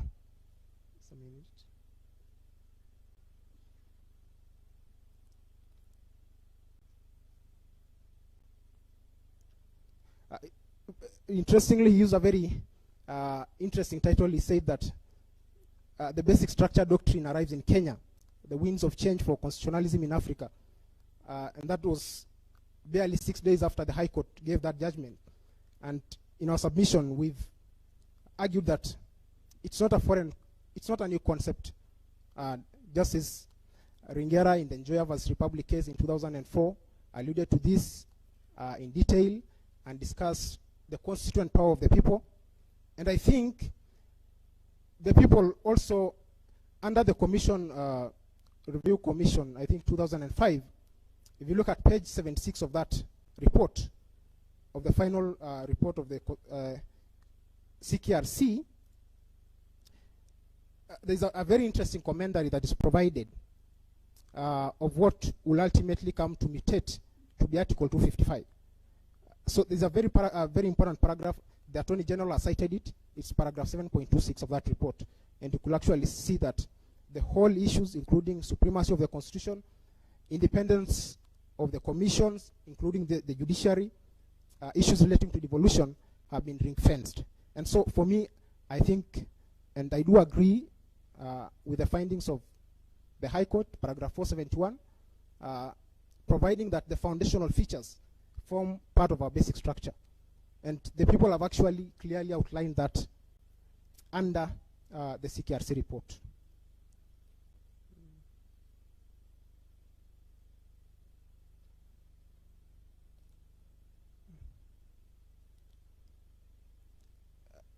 So my ladies and my lords, it's my submission that based on the submissions by the first appellant and those in support, this court is left with two choices on the issue of basic structure. The first choice is for the court in relation to agree with the submission that the basic structure doctrine do not apply, which is our submission that it applies. But in the case that this court goes along that tangent of argument, it's our submission that as considered by Mr. George Gilbert, that it has a basic structure. So take away the doctrine. They've agreed that it has a basic structure. We have, in relation to the argument that it has a basic structure, based on the aspiration, vision, spirit, and the textual wording of Article 1, that the people are sovereign and they delegate some of the powers to the judiciary, executive, and parliament in trust, the people still retain the residual power on the most fundamental things under the Constitution. And that, for me, I think it's Article 255 and Article 10, which I think has attained what in international law is termed as jus cogens. But equally, I'll add the Bill of Rights to that, which I think is very important. So, therefore, that even if you take the basic structure doctrine, the argument still stands, and the first appellant and those in support agree that it indeed has. And I will be highlighting that even in the High Court judgment, the Attorney General did in fact agree at some point that the basic structure doctrine applies. It's only that goals have been shifted, including even in the question of who the promoters were, which I'll be dealing later. But that still leaves their case exposed. If your lordships and ladyships agree to the finding that it has a basic structure, which is a reflection of the aspiration and vision of the people, then the argument will be that Article 255, 256, 257 exist to limit amendment of the Constitution by constituted powers, not by the ordinary mwananchi. In that regard, I fault the first appellant submission and Mr. George Gilbert's submission again, to the effect that And the wording they used was that the Court of Appeal, the Superior Court, misconstrued in finding that the Constitution limits the power of amendment. I don't think it limits. What they will have done, they will have continued and says it limits the amendment of the Constitution by the constitutional powers, and these include the President and any other state officer. That means that if this court was to arrive to a different conclusion that it was not the President who commenced the popular initiative, and which I don't think they have the leeway to do that, because the question presented to this court was whether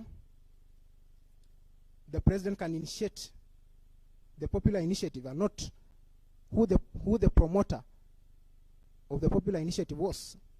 That was done and dusted at the Court of Appeal and the High Court. And Mr. Wele for the BBI Secretariat yesterday tried to introduce that line of argument. I think it flies on the face of the rules of this court, because it was not part of what was submitted before you. And I think the most relevant things for them to have done is appeal on that factual issue. They never done. So the trajectory and line of argument that this court must adopt is whether the President can commence a popular initiative. There's no room for importing any other person to the equation. It's completely locked. And I do say that the High Court and the Court of Appeal did convince themselves beyond reasonable doubt that the Constitutional Amendment Bill 2020 had all manner of footprints of the President in it, including how the process was initiated after the handshake, and actually to comment that Dennis Waweru and Junet Mohammed only jumped to the ship later on, and coming to say now that the BBI Secretariat is kind of an organization trading under this name. And I do note that that was a ploy to be able to give it a connection to an entity defined under Article 138 of the Switzerland Constitution that allow political alliances to initiate a popular initiative. But that, in our context, it flies on the face of it. Article 257 is very clear on how the process begins, and there are late efforts to lump two state officer and a member of parliament, because I do understand that at that time, Mr. Waweru was actually serving as a chair of Ken Invest. And Mr. Junet Mohammed, on the other hand, is a member of parliament, an active member of parliament, who the Constitution entitled to recourse to Article 256 to move any consequential legislation. And my lords, you note that the first appellant actually comes to this court not with clean hands. The Constitution is barely 11 years old. Article 27(8) that gives the state the mandate to operationalize things like the two-third gender rule, the judiciary fund, the equalization fund is still pending. And I think I do agree that the life of any constitution, as alluded by professors like Richard Albert, is 19 years. It's the right of every ordinary citizen to move that amendment.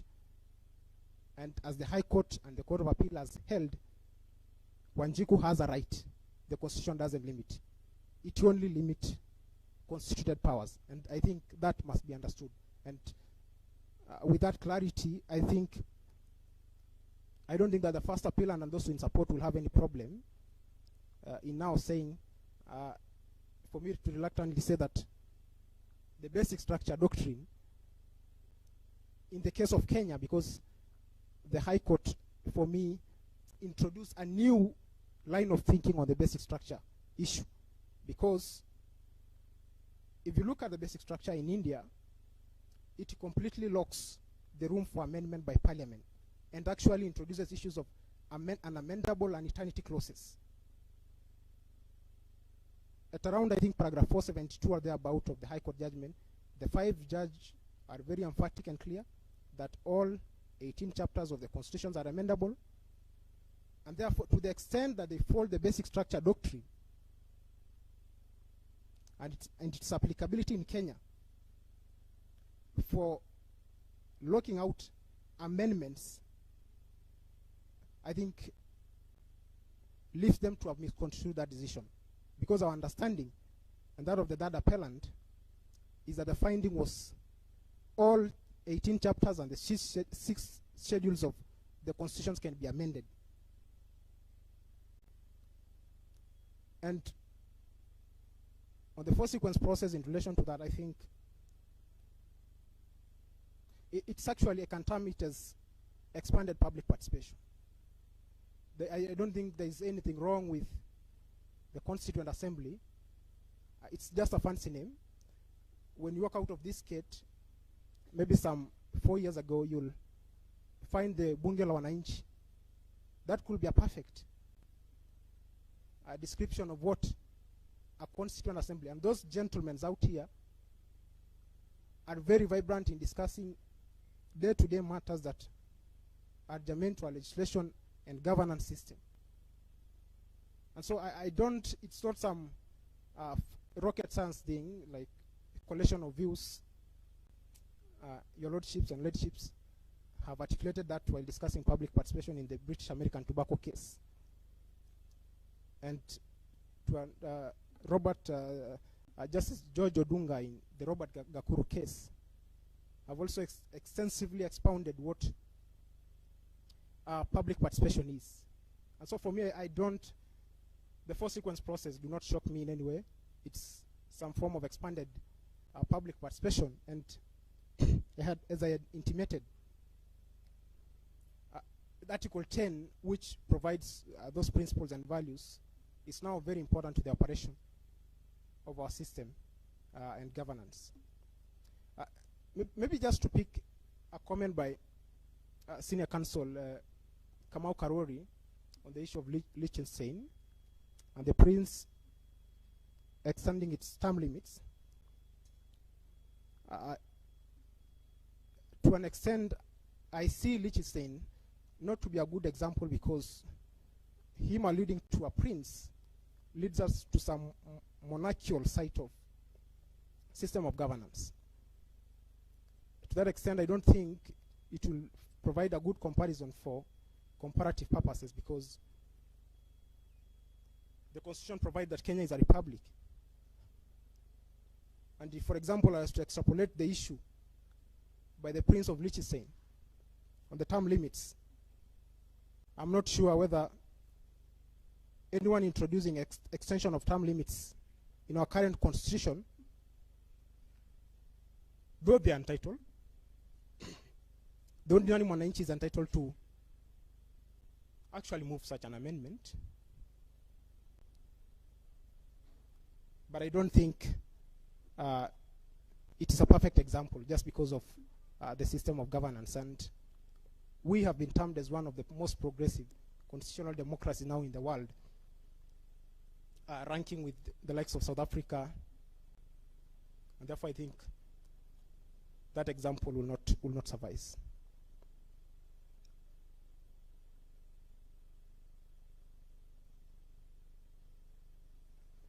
Just to touch something relating to the mandate of this court,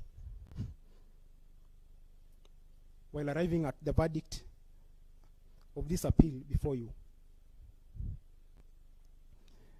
Adalion said that Article 259,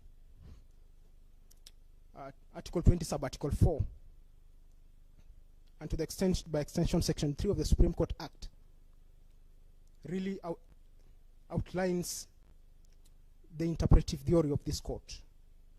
Also, as in a gentleman by the name Miawa Maxwell does provide a good analysis of general theory of interpretation by the Supreme Court. And if I just quote,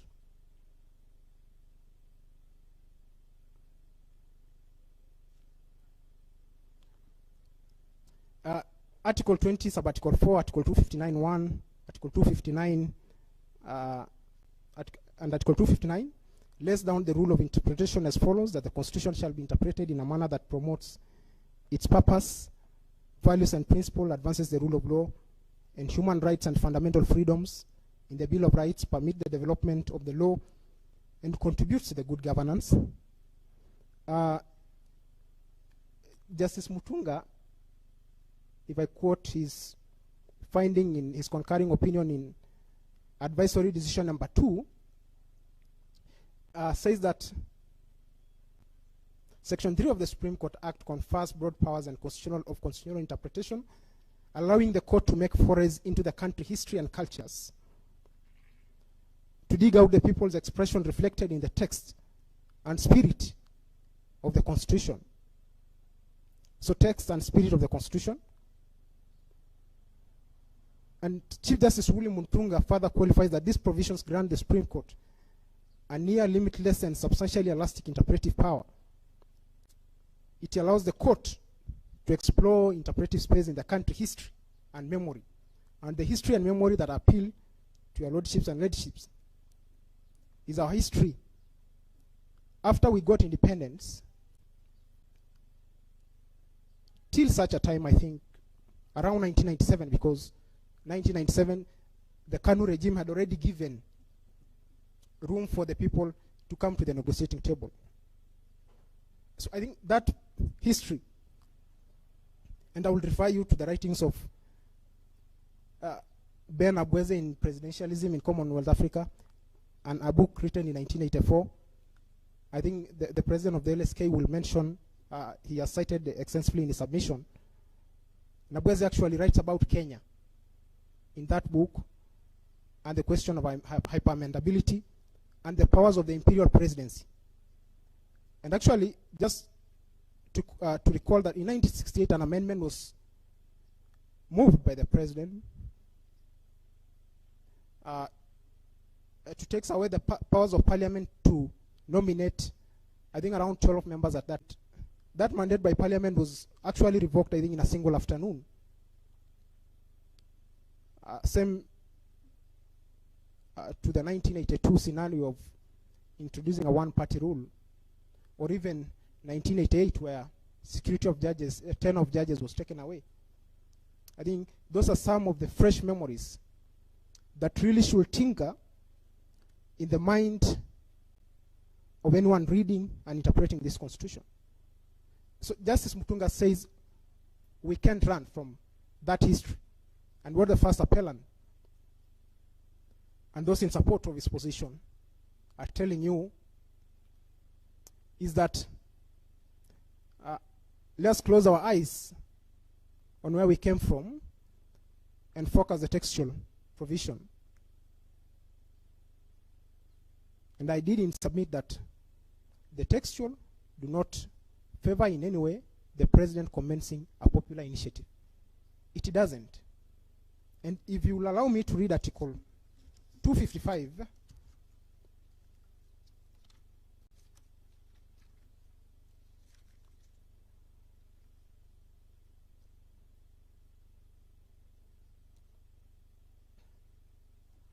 Article 255, and read together with Article 257, and this just serves to show that the text is very clear. Reading it with Article 1 on delegated powers and the Constitution as a contract to the constituted powers. 255(3) says that an amendment to this Constitution that does not relate to a matter specified in Clause 1 shall be enacted either by Parliament in accordance with Article 256 or by the people and Parliament in accordance with Article 257. Sorry, I think I'll take it back.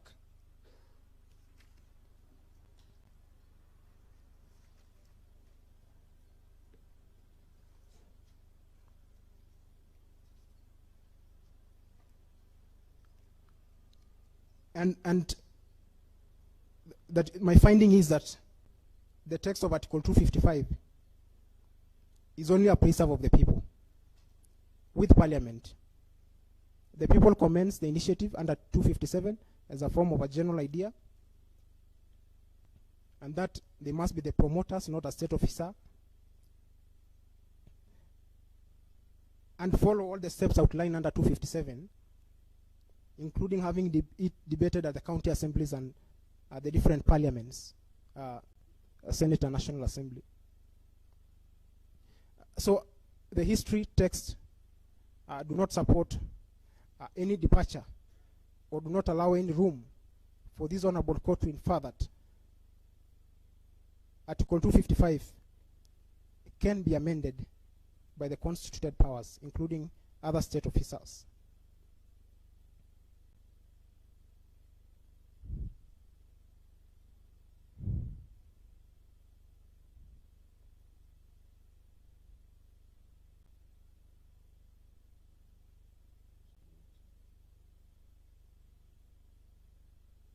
And by extension, I will also refer your lordships and ladyship to the Supreme Court of India in Reserve Bank of India versus PLS General Finance and Investment Company Limited, the 1987 case, again reiterating the issue of interpretation of the Constitution. That interpretation again must depend on the text and context. This means that this court has to go beyond that textual provision of the Constitution in determining the applicability of the basic structure in Kenya. And also just to cite the finding by Justice Tuyot in page 876 of the Court of Appeal judgment. And Justice Tuyot articulates the issue of interpretation very clearly by stating that the history of the making of the current constitution gives color to the text of the provisions of chapter 16 on amendments. The history on hyper-amendments of the independence constitution and consolidation of power within the executive in Kenya is very relevant in providing context onto the interpretation of Article 255, 256, and 257 of the 2010 Constitution. And it's our submission that it had been submitted before the High Court and the Court of Appeal that Chapter 16 had retained its version in most of the drafts, either the Bomas draft, the Wako draft, revised harmonized draft, that shows that the intention of the people was very, very clear. And it has also almost been produced as a copy-paste under Chapter 16. The framers of the 2010 Constitution, which subsequently have been adopted by the people in the preamble saying that we the people, had the overarching goal of undoing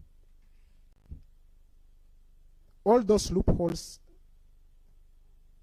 between period 1964 and 2010, when the Constitution was ultimately promulgated, that befell in the previous Constitution. And that actually takes me to the finding by Justice Lenaola, then the High Court judge, in the Commission of Implementation of the Constitution versus National Assembly, a 2013 case, saying that the judges have a duty whenever the identity and architecture of the Constitution is under threat. Today, that problem again is before you, and following the dictum by the Honorable Judge, this Honorable Court has the duty to protect the architecture and design of our Constitution. And that duty is given to you by the people of Kenya under Article 1. And I just want to laud this, the whole judicial system, that despite the challenges they face in obedience to the court orders, which orders shall never be given in vain, I think post-2010, the judiciary has been one of the most reliable and the beacon of hope for the people of Kenya. And let me just randomly mention the Security Laws Amendment case in the first term of the Jubilee government that seeks to sweep most fundamental rights under Chapter 4 under the carpet. And I think the bench, I don't remember if it was a 3-judge or 5-judge bench,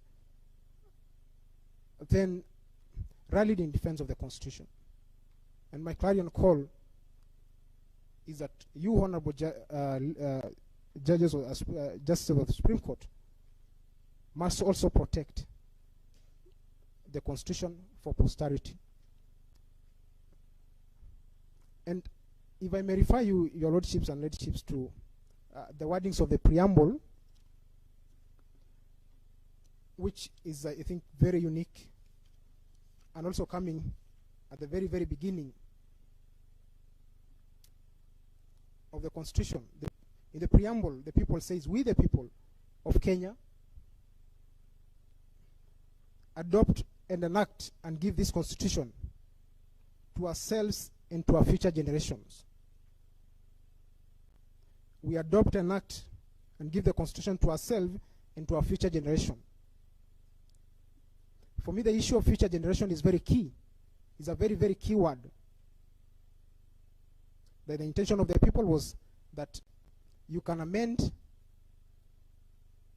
not fundamentally, maybe issues of issues not ring-fenced under 255, but let's try and keep it for the future generation. The Constitution is 10 years old. If a child was 10 years old, I'm not sure if they're actually in a position to start actually eating things like getheri. This Constitution is still trying to develop its teeth. It's not even a teenager, strictly speaking. And I think the solemn duty of the President under the that schedule will have been to preserve, uphold, and respect by operationalizing, among other things, the 2/3 gender rules, the Judiciary Fund, the Equalization Fund, rather than spend a whopping 20 billion taxpayers' money for purpose of amending the Constitution. Oh, I wish if that money was actually allocated to the Judiciary Fund to give room to more small claims court or building infrastructure for either the judges or courtrooms. That would have been my ideal wish.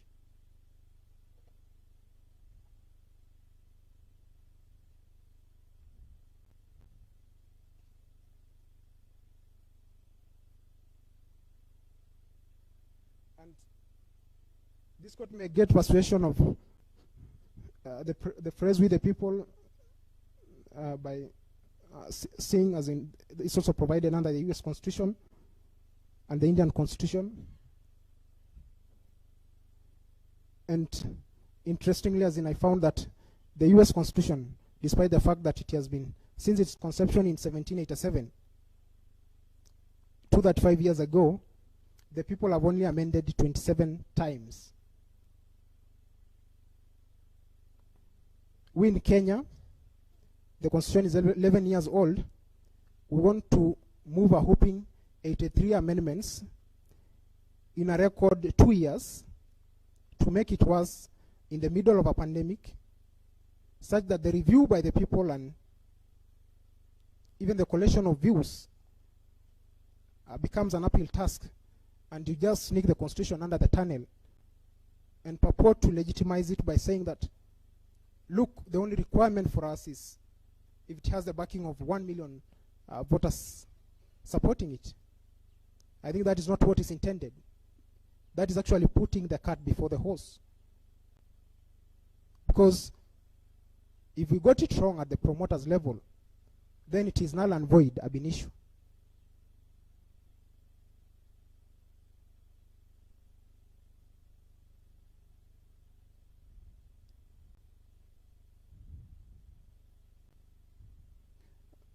My lords and my ladies, as I mentioned earlier,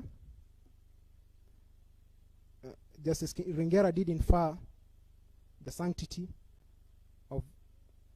a basic structure in a constitution, in the independence constitution, I think I can't fathom any finding under the 2010 constitution that holds otherwise.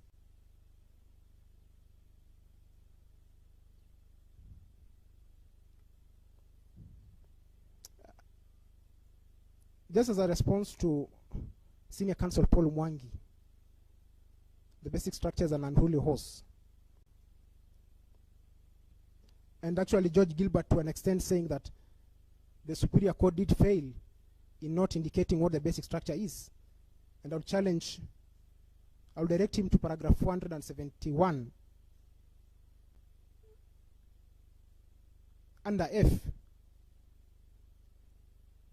where the judges clearly outline what the basic structure is. So I think it is unfair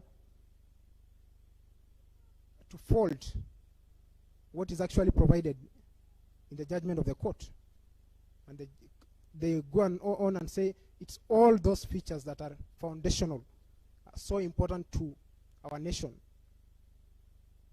And to an extent, they also mention things like supremacy of the Constitution and sovereignty. I do agree it's not a close list. The articulation of what was the basic structure was not closed. But I think it's unfair to say that the High Court darted all over the place in trying to say what the basic structure was. And to Senior Counsel Paul Mwangi, I don't think the basic structure is an unruly horse in the case of Kenya. As I had said, the basic structure as interpreted by the Superior Court judges departs from what the basic structure in the Kesavananda case is. Mainly because, unlike India, which do not allow room for amendment, our basic structure provides room for amendment by the constituent. I think that is a clear departure, and as such, having identified then what the basic structure is under 255, I don't think then the issue of unruly horse should arise, because I understand the unruly horse as a phrase originating from Justice Ringera in the Crisis of All Nations case was the Apollo Insurance Company, and I think he was alluding to public policy being a concept without a province of what really could be termed public policy or the subjectivity of it. The Superior Court and the Court of Appeal have clearly closed our boundaries on what the basic structure is, and therefore I don't think there is room to term it as an unruly horse. My lords and my ladies, I just want to seek clarification on the time, because I think we were given some 20 minutes. You have already taken them. If you watch the clock, you were given 1 hour, 18 minutes. Now you are remaining 35 minutes. I think I'll just close by very fast outline, submitting on the popular initiative.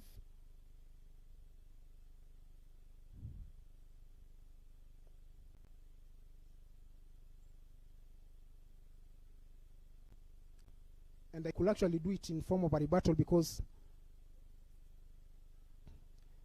other parties will have a chance to submit on. That to rebut on Senior Counsel Kamau Karoli on the president campaigning, he said that the president can actually campaign on the platform of amending the Constitution. I think that is absurd and flies on the face of the third schedule on the other office of the president.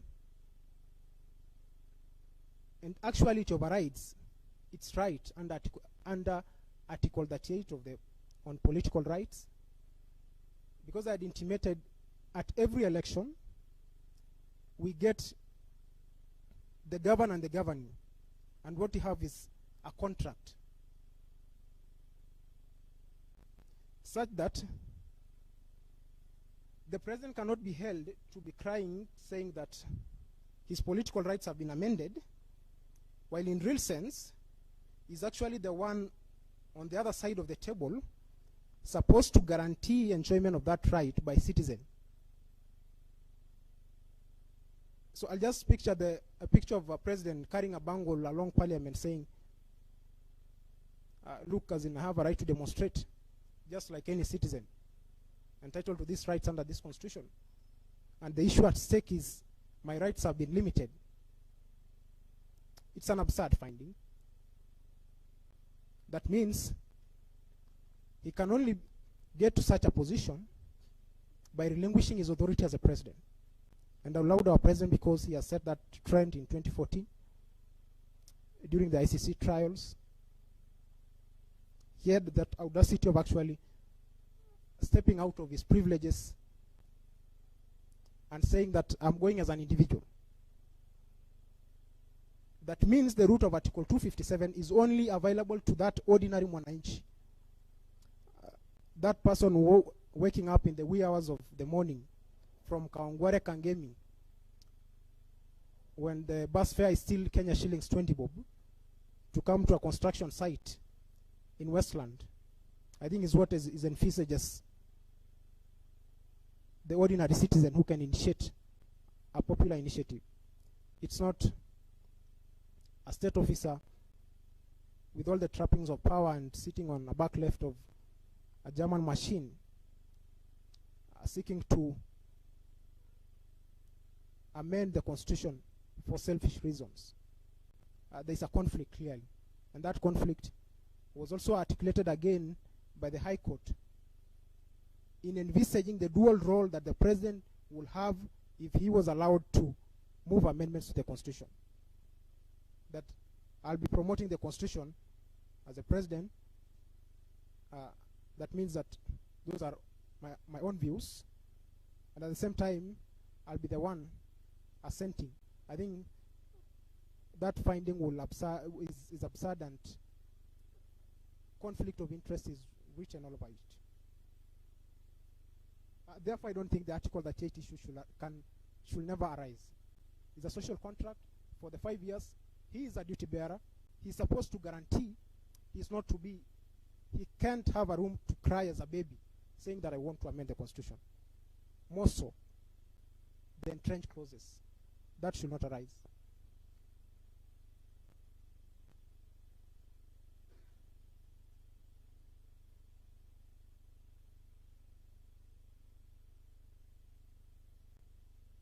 Mr. Moke will rebut the issue of referendum question. We have extensively submitted on that in our submission, and quite interestingly, the IBC, which was supposed to respond, just slap us with the argument of the doctrine of ripeness. I think Mr. Morara will debunk that. On Professor Githu Muigai comments on IBC powers, I think it can be varied. But again, Article 255 protects IBC and all other independent commissions under Chapter 15 whenever there is independence is at risk. So I think that must be taken with caution, because I believe IBC is also one of the commissions under Chapter 15. And whenever its independence is at stake, just the way this court independence was at stake with the creation of the Judiciary Ombudsman, then the hands of the promoter are locked. Senior Counsel Kiragu Kimani cites Article 138 of the Swiss Constitution. No evidence was adduced whatsoever showing that a president or any other state officer can actually move amendments. And I will refer you to paragraph 57 and 58 of volume 21 at page 3027, where we clearly discuss the issue of Article 138 of the Swiss Constitution. It's not a state officer or a president that's envisaged. It's not.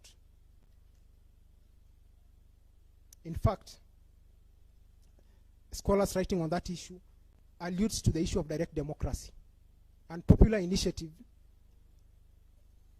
One of the definitions given by the Black's Law Dictionary, it's the people exercising their own residual power in a direct way, not indirect way.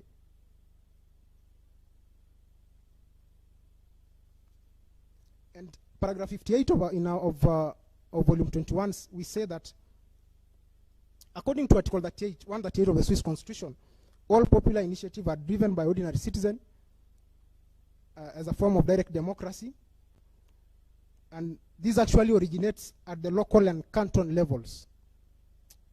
I'm sorry to take you back, my ladies and my lords, but under the CKRC report, the people say that our constitution should actually be amended the way it was made.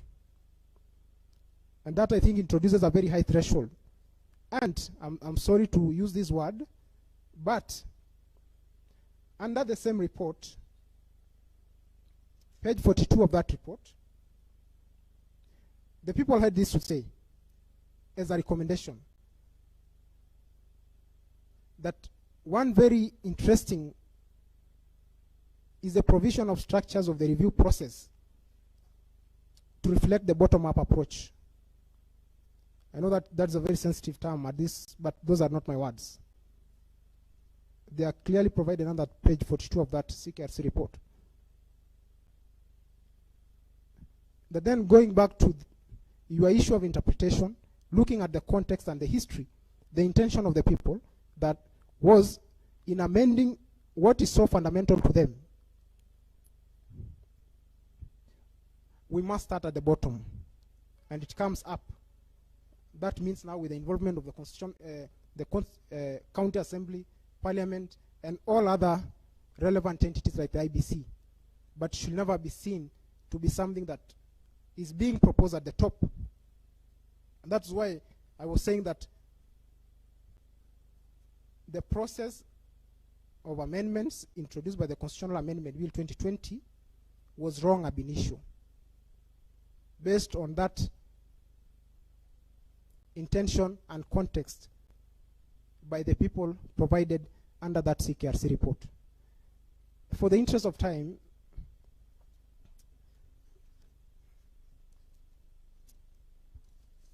and for the sake of my senior Mr. Morara, I just want to say that the post the 1997 IPG, where the people actually agitated for the People Review Commission, you can deduce that the people were so much concerned with the process and procedure of amendment of the Constitution and the content of the Constitution. Process referring to the popular initiative, parliamentary initiative, and content referring to what I can term as entrenched clauses. So I think that must really be considered. I've referred you, my ladies and my lords, to the Black Law Dictionary of meaning of popular initiative.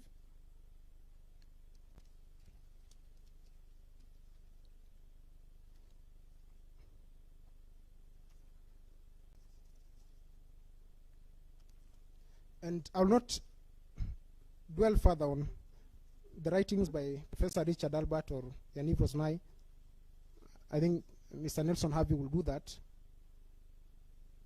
And I'll close by saying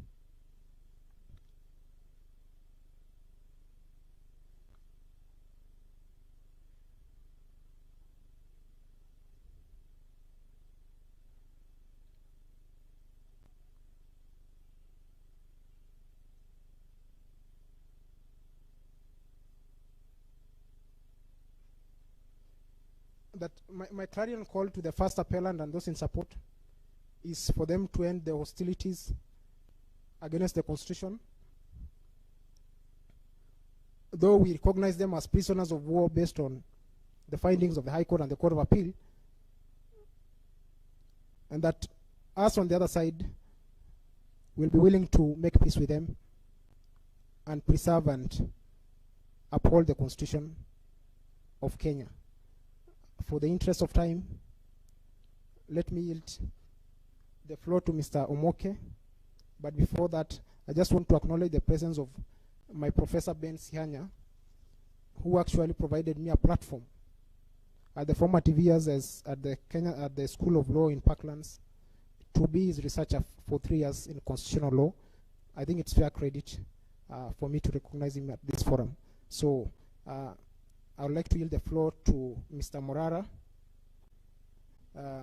We had a lot to submit, but for the interest of time, I would like to stop there. Thank you.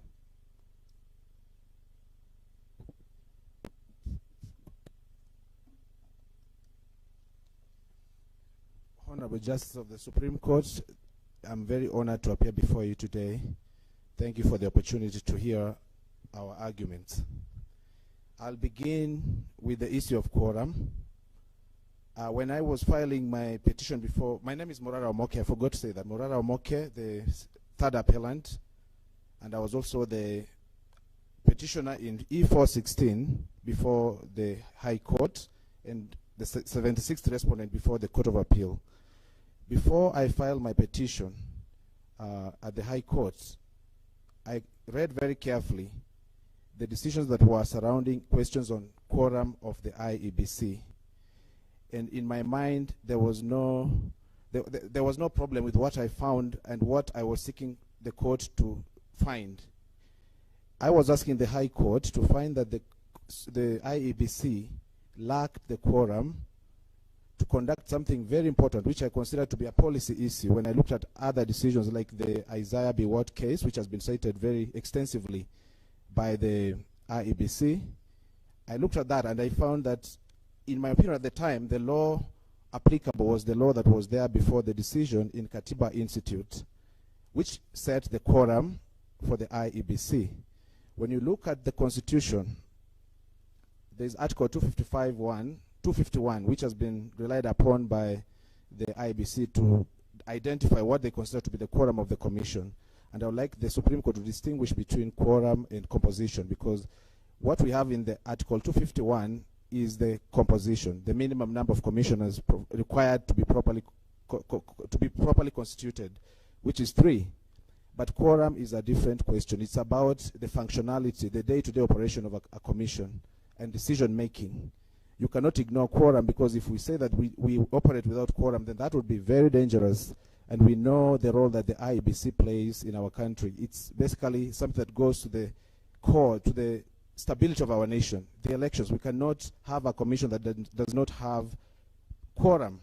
When we say, if we go by the argument of Professor Moigai, then we are suggesting that quorum in that case would be 100% for the 3 commissioners. If we operate with a commission of 3 commissioners and we are conducting an election, very, very sensitive, and something happened to one of the commissioners, what would have happened if we were conducting an election? What should happen at all times is that the court should not entertain a situation where the commission is not properly constituted. It should come out very clear that at all times the commission should, as much as possible, be at full capacity. Because for the IEBC, we must also ensure that it's the composition also reflects the diversity of our people. It's not something where we could appoint 2, 3 Kenyans and we assume that it balances the entire republic. I'll move to give an example. If we operated, going by Professor Moigai's argument that when there's if there's a repeal in the case as he suggested, that we would have no law.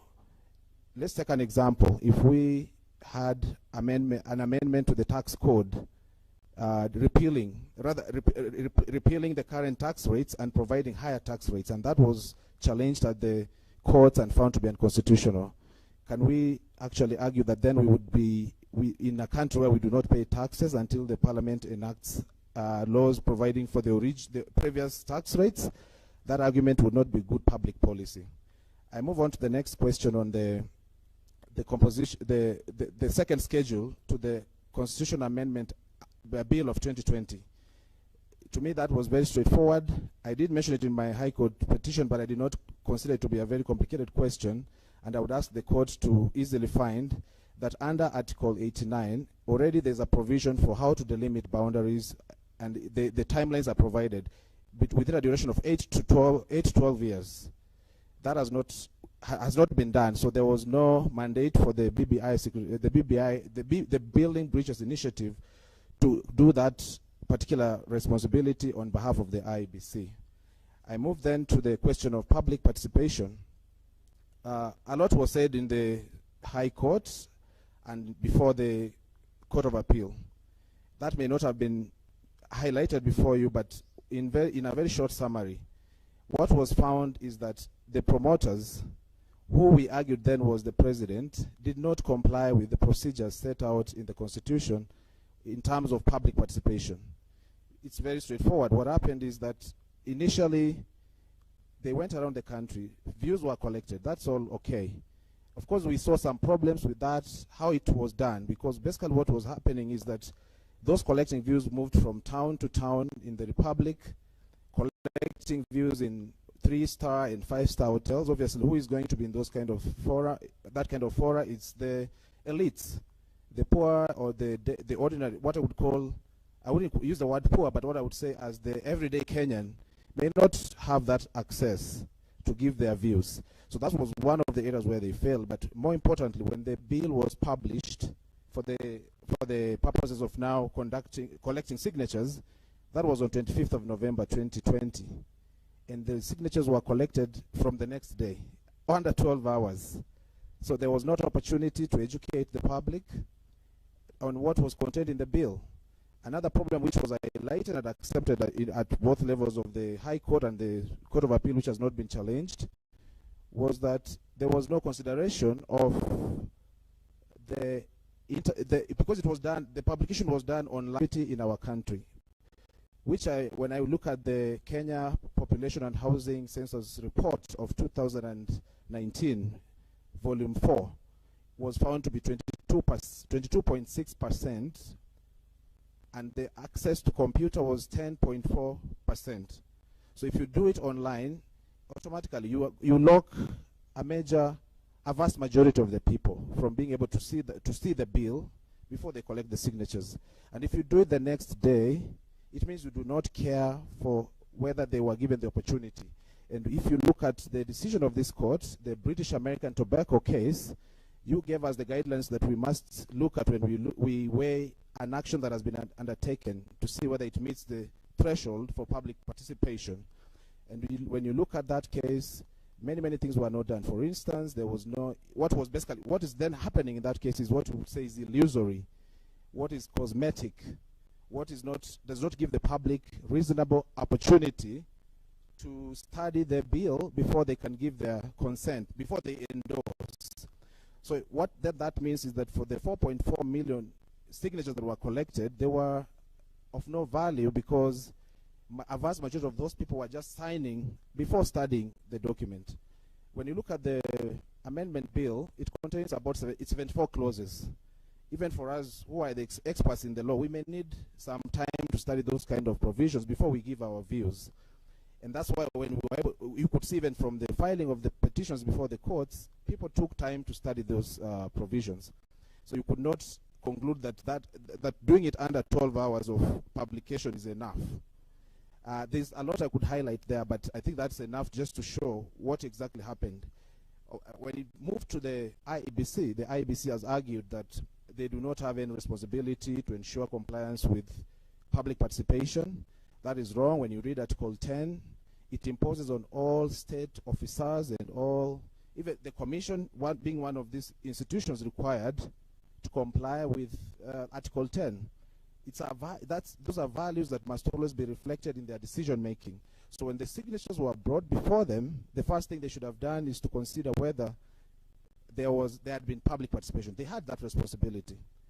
They had to consider if on their part they have actually conducted, there was civic education before they process that, and that's a responsibility that solidly lies within the jurisdiction of the IEBC under Article 88. So on that question, the court should easily find that there was no public participation, should not entertain any argument to the contrary. I will move then to the issue that is before us in my appeal. The appeal which seeks to an interpretation of Article 257.10 to establish whether indeed in our country we should be having more separate and distinct referendum questions. I'll begin by laying a foundation based on the judgment of the Court of Appeal. When the judgment was delivered on 20th of August, I listened very keenly to the analysis of each of the judges, and indeed when the judgment was availed to the parties, the hard copies and the soft copies, I read, and my conclusion was that there was an error in the tallying of the final vote of which judge voted to uphold or overturn that finding. So when I looked at each analysis, my view is that, as I agree with Justice Ouko, that it appears that there were 4 votes to uphold the finding of the High Court. So to be diligent, I did send correspondence to the Court of Appeal. I wrote a letter dated August 25th, 2021, which I dispatched to the court on the same day via email, and I received a response. I received a reply on 25th of August. The letter was addressed to the President of the Court of Appeal, and I was very respectfully asking him to look at the tally. And I gave grounds, and I pointed out what I thought was what was contained in the judgment, and why I think the vote should be 4-3 in favor of upholding that finding of the High Court. In his reply, he said, which was conveyed to me by email by Registrar Lorraine Ogombe, was that the view of the President was that there was no error.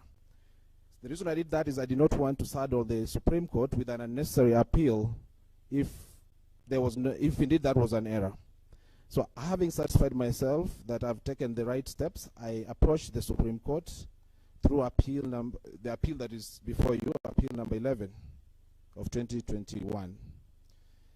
So I did that part, and I think the court can look at the analysis and easily reach a conclusion that that finding of the High Court should be upheld. But I'll not rest there, because it's important for the Supreme Court also to hear what is the justification for seeking that kind of a finding. I'll ask the court to read the text again. I know we've read many times Article 255 to 257, but I'm asking again.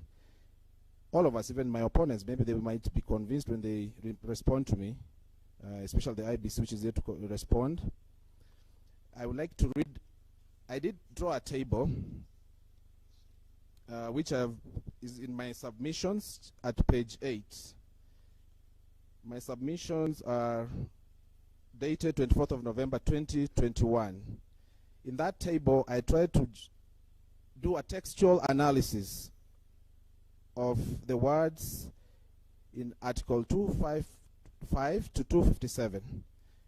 I looked at words that I used there carefully. I saw a word called a proposed amendment, the amendment, an amendment, a bill to amend this Constitution, the bill, any bill, a general suggestion, a formulated draft bill, a draft bill, the draft bill, a bill, and there was a word again repeated at the very end, the bill, which I've just drawn them just to try and analyze, because we seem to be all in agreement, the parties before you, that it's important to look at the textual analysis. So when I do the textual analysis, my conclusion was that the way the words have been used by the Constitution in those clauses can only mean that they are used in a singular form. Also suggesting, therefore, that when we prepare a draft bill to amend the Constitution, it ought to contain a single amendment. But if there is a need to contain anything more than one, it has to be something that is consequential, that arises from that amendment being made. Because it happens, you could amend one section and it touches on another one. But the primary amendment should be one. So that's why I want us to start on our analysis when we, hopefully I am praying to the court, when you do the analysis, to begin at that point, which will then assist us to reach a conclusion that a draft bill should contain one issue or one amendment. However, if the court also looks at that, it should not rest at that point. Also look at the findings and see that if an amendment is just one amendment, then when we go to the referendum, the voting should be on the amendment, that single amendment, in a way that allows the people to select just one item at a time. There's a possibility when you do an amendment, you may have then what I'm calling the referendum questions, whereby just a single amendment elicits the need to get responses from the people on more than one issue. I'll give an example. If there was an amendment to alter the presidential term, that kind of an amendment will require some responses from the people. Do we agree that we should alter the presidential term limit? That will not end there. We may need also to hear from them. Do you want to increase it? Do you want to increase the term, presidential term, or reduce it? Then there will be another question. How should that amendment be? Do we have a 5-year presidential term or 4 years? A 5-year term, that is, and then is someone entitled to getting 1 term only? So you can see that just one amendment can lead to more than one referendum question. So what I'm asking the court, by looking at my prayers, the main prayers in my petition, if the court can reach a conclusion that we should have a draft bill with one single amendment, it will be able to resolve the problem. If we have an amendment that is framed in terms of the distinct referendum questions, that will be able to deal with the problem. This issue that is before you is not theoretical, it's not speculative, it is based on a real issue. Before you, what has triggered the litigation, at least for all the petitions before the High Court except one, was the fact that there was an amendment bill, what we're calling the Constitution of Kenya Amendment Bill 2020, which, as we've said, contains 74 amendment clauses, but there could be many more amendments. If you analyze each and every clause, it could generate more than 74 amendments. So therefore, when I approached the court at that time, I'm informed by Article 22 of the Constitution that if I can, as a citizen who is doing his duty under Article 1, and Article 3, Article 1 and 3, to defend the Constitution, I have to approach the court and say, I am feeling that there is a threat on the Constitution, because if we conduct this referendum, we end up with a yes or no question on 74 amendments. It's dangerous. It's not good for the country. It will decimate the Constitution. And I'll give examples. When I looked at the amendment bill, as a citizen who is taking a vote, I'm just going to pick a number of examples. I saw a provision allowing a tax break. I would be very happy. And I think any entrepreneur out there would be happy to get a tax break.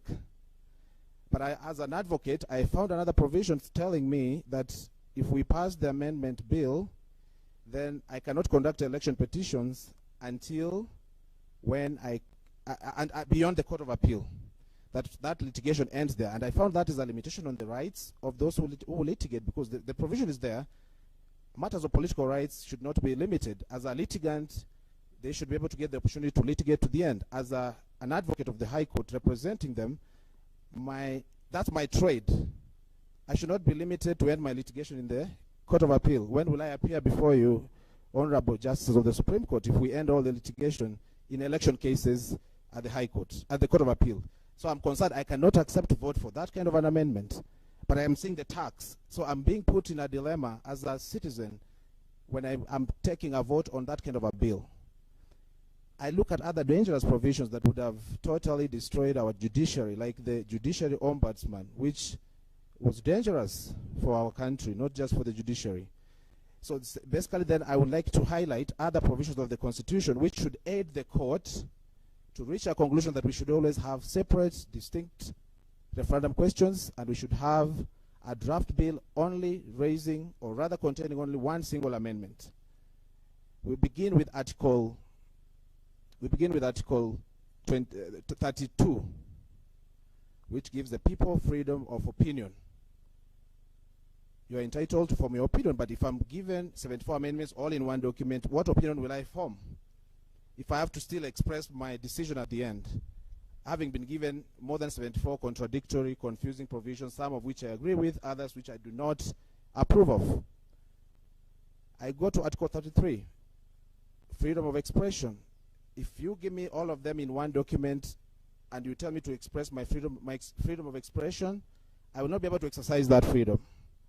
If you give me this in a vote, Article 38, my political rights, when I'm seeking to vote as a citizen, and I'm just given all the options tied in on one ballot, it cannot be in line with Article 38, where I'm told that in Article 38, my freedom, the right to vote includes being able to vote in a way that, to be able to express my will in an election freely. It cannot be free if it is like that. Then I go to the general principles for the electoral system of Kenya at Article 81. They have been laid out. What are the principles that the electoral system should be able to enable? Simple voting, efficient voting, voting that is seen as transparent and accountable. It cannot be transparent and accountable if you get 74 amendments and you are voting in one. It's like, I'll use a simple analogy.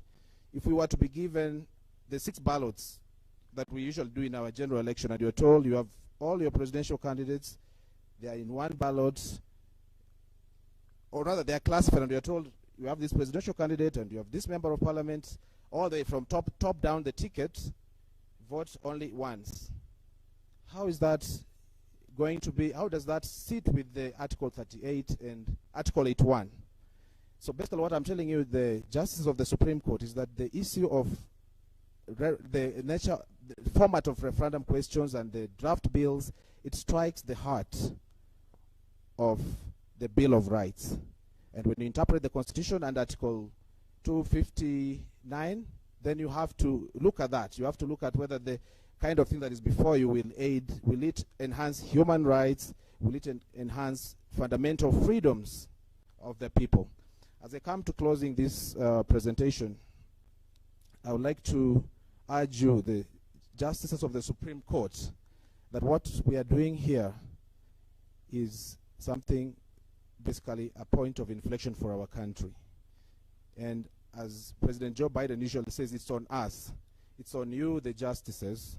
It's on us, the advocates and the people, to comply with the clarion call in Article 3 of the Constitution, that we have to ensure that the Constitution is respected, upheld, and defended. I thank you, judges, and in case there is any question you would like to ask me at this point, I would be happy to take it, or I'll take it at a later date. Thank you for your submissions. I think we'll reserve the clarifications later. Thank you, Honorable CJ. Yes. It is now 1:20. We will take a lunch break and resume at 2:30 to hear from the respondents.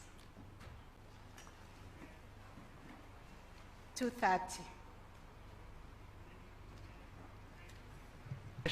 As we break for lunch, my name is Ochiel Dudley. My lady, I just wish to clarify a really small and harmless report I've seen in one of our dailies concerning yesterday's proceedings. I have seen it reported that 2 advocates sought leave and were granted permission to withdraw from the proceedings, and that Ochiel Dudley was one of those 2 advocates. I just wish to clarify, my lady, that Ochiel Dudley did not seek permission to withdraw and did not withdraw. He remained seated yesterday and has attended today as he will tomorrow. Most obliged, my lady. Thank you. That is well noted. Thank you, my lady. 2:30.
Good afternoon. Yes, we will resume with the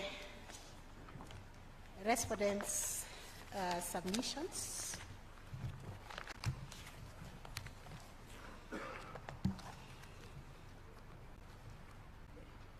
The first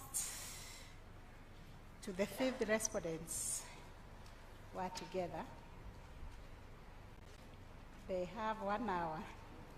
May I, with your very kind permission, Chief Justice, Yes. inquire whether we are entitled to use our 5 minutes which we had reserved to answer, or rather to reply to the last presentation, whether we use it now or at a later time. You can use it at a later time. Okay, Because most you also obliged. have time to respond Most as obliged. the appellants.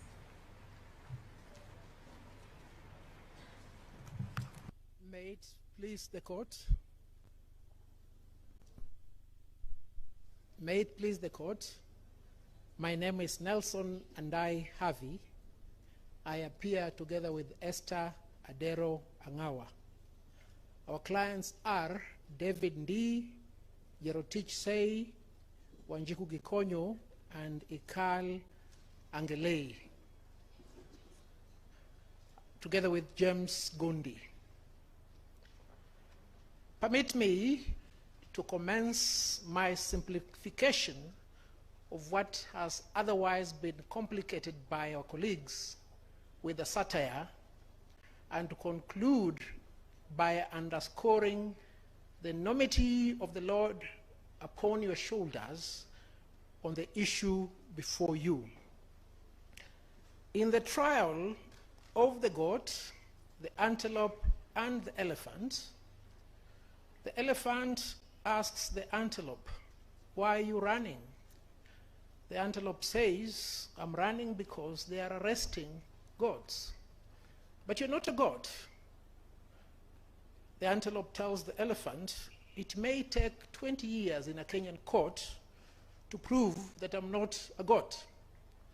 The elephant says, "Then if that be the case, let me also take flight."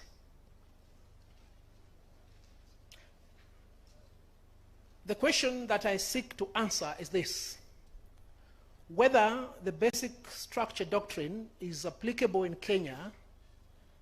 If so, the extent of its application, whether the basic structure of the Constitution can only be altered, and I underline the word altered, through the primary constituent power, and what constitutes the primary constituent power. Let's start from the basics. The Constitution is the social contract that governs the relationship between the people and the governors. That dichotomy must, of essence, be clear in any constitutional democracy.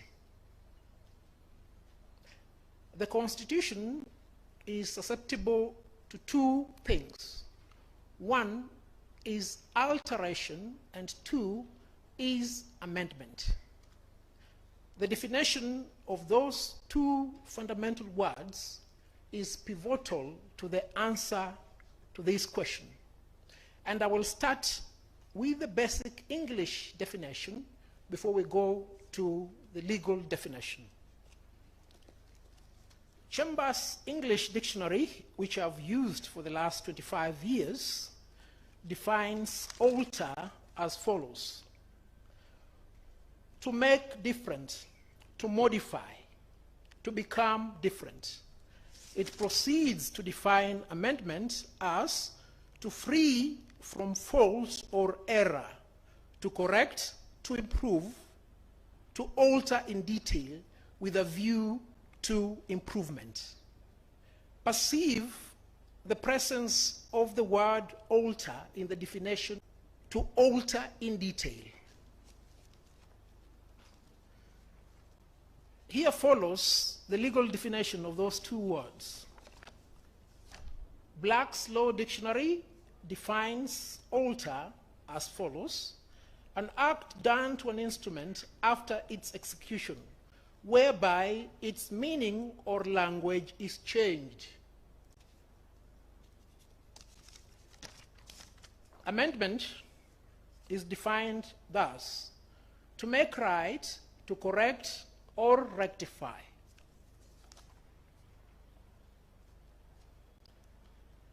In its judgment, the High Court determined what the basic structure is.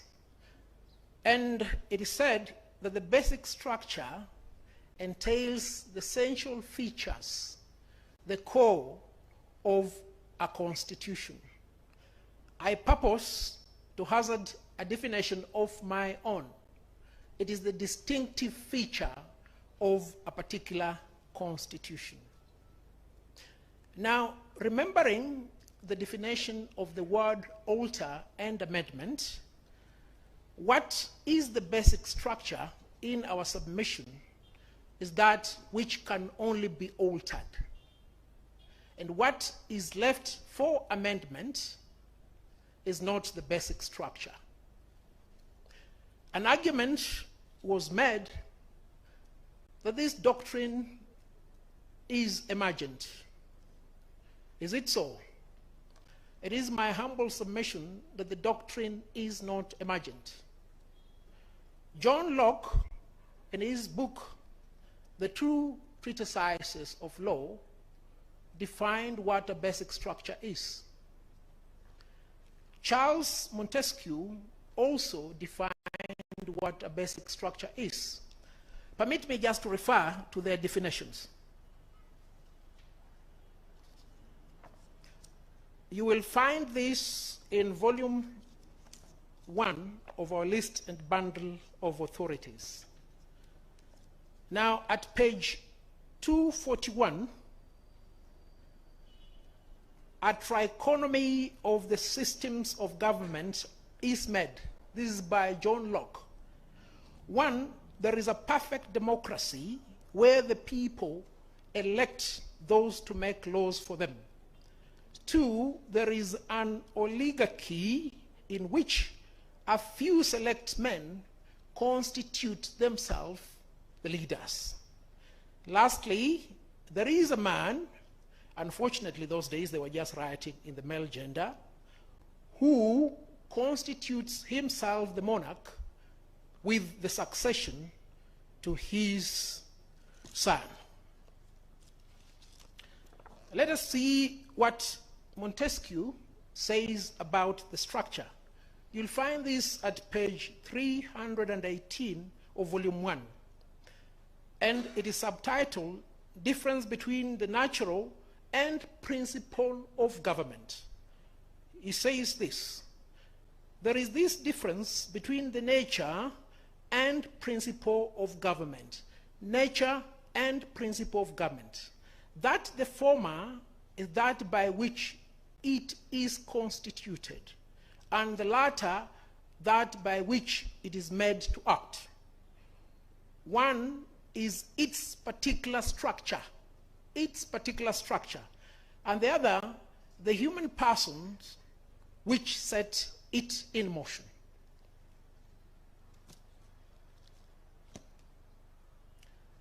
Still on alter and amendments, because these are the identifying two elements of the basic structure, can we have a look at the path that the Kenyan people have traveled since independence? We will start with the Independence Constitution. I will call it the 1963 Constitution. The marginal note to section 20 provided as follows: alteration of this order. If you were to look at section 71 of that particular 1963 Constitution, it says, Parliament may alter any of the provisions of this Constitution, save for section 156. What did section 156 of the 1963 Constitution provide? It provided for devolution.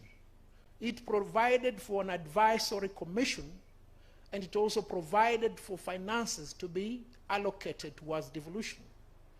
This was the entrenched clause in the 1963 Constitution. It could not be altered. Sorry, it could not be amended. It could only be altered.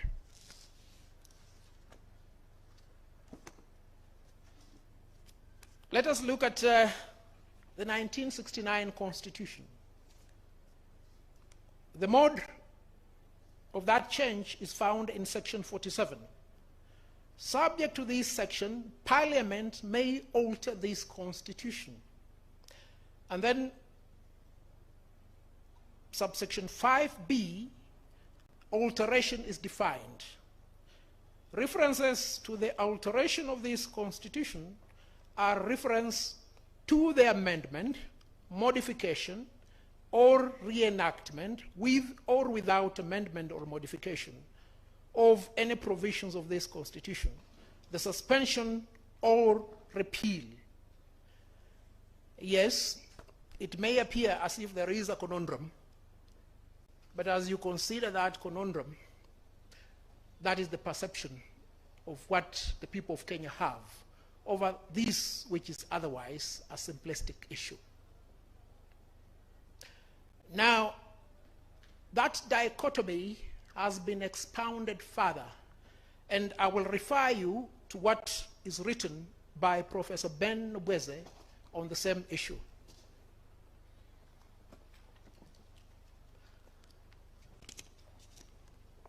Ben Nubweze, writing on the topic Presidentialism in Commonwealth Africa, the chapter on presidentialism and constituent power, looks at the history of several African constitutions. He proceeds to examine, in particular, the Kenyan Constitution. And at page 527 of volume 2 of our list and bundle of authorities, he arrives at a conclusion demarcating the strict power of amendment and the repeal power. And he concludes, and if you permit me to read at page 527, this alternative method, that is amendment, that was used initially in Kenya appears to be legally unimpeachable, since the power to alter the Constitution was rather widely defined to include amendment, modification, etc. Then he proceeds. However, applied to the Independence Constitution, it may be doubted whether the spirit of the amending power contemplated the destruction through the superimposition of a republican presidential form of the system of government instituted by the Constitution, namely monarchical parliamentary government. The so-called amendment, in fact, established a new constitution and, as such, should have been effected by the repeal of the existing independence constitution. If there was any clarity that was required in differentiating between those two, perhaps I may look at a recent work on this issue, and permit me to refer to the book by Professor Richard Albert, Constitutional Amendments, Making, Breaking, and Changing Constitutions. Richard Albert, again, creates the difference between amendment and dismemberment. If I may refer the court to page 76 all the way to page 78, and at page 79 thereafter, Richard Albert sets out 4 fundamental aspects of what is in actual fact a constitutional amendment. He says there are 4 fundamental features to a constitutional amendment, properly defined: its subject, authority, scope, and purpose. He proceeds to define what dismemberment is at page 84. He says, dismemberment is incompatible with the existing framework of the Constitution because it seeks to achieve a conflicting purpose. And note that that conflicting purpose will be bad. A conflicting purpose may still be desired and attained through dismemberment. But what must not be lost is the manner in which those two elements, amendment and dismemberment, relate to the Constitution.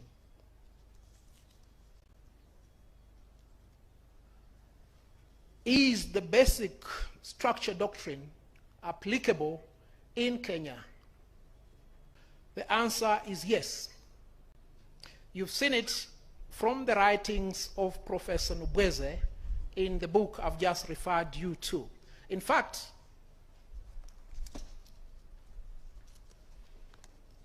Professor Nubweze refers to the Constitution in the following terms. Still on that book, at volume 2, page 500, he says, a constitution is supposed to be a permanent charter which is to endure for ages to come and not to be lightly altered to meet the temporary expediency of party politics.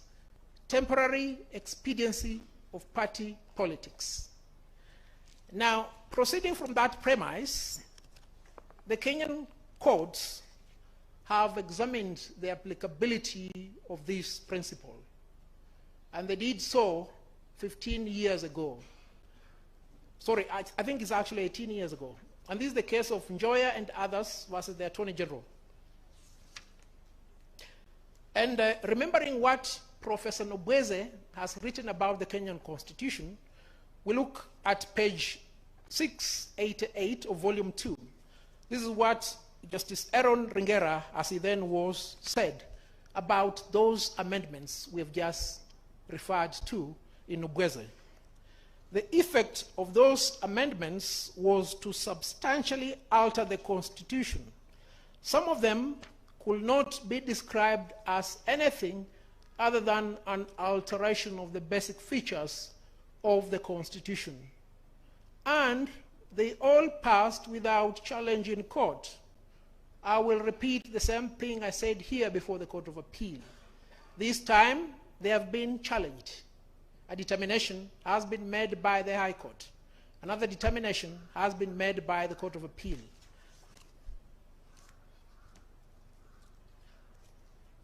My lords and my lady, the Court of Appeal dealt with this issue in very elaborate terms. If you look at the decision of Justice Musinga, President of the Court of Appeal, he picked the essential features as the identifying character of the basic constitution. Justice Okwengu located the pillars as the basic structure. Justice Nambuye said it is the constitution itself and what it contains. Justice Kiage said, in his words, the basic structure reminds him of a house. Now, you're being asked to reverse the decision of the High Court, the decision of the High Court and of the Court of Appeal by extension. Permit me, before I close that issue, to underscore the jurisdiction of this court. The jurisdiction of this court is set out under Article 163 of the Constitution, and sub-Article 7 is expressed. It says, all courts other than the Supreme Court are bound by the decisions of the Superior Court. What does this mean? It means all those decisions can be put aside. But you, the Supreme Court, ought to make a decision. How then will you make a decision? 10 years ago, when I argued the case alongside retired Judge of the Court of Appeal, Richard Otieno Kwach, He told me a judge is first an advocate and second a judge. A judge is presumed to know the law. Assuming that you are to put aside all decisions that appear conflicting, then you must determine this issue first-hand based upon the law, because you're not a council of village elders. You're not the Sanhedrin to decide ecclesiastical matters. You are in the same position as the Supreme Court of Colombia. You should not be held siege, as was the case in 1985, when Pablo Escobar, whose attempts to become president of Colombia had failed, and he had been removed from parliament, decided to take on the court.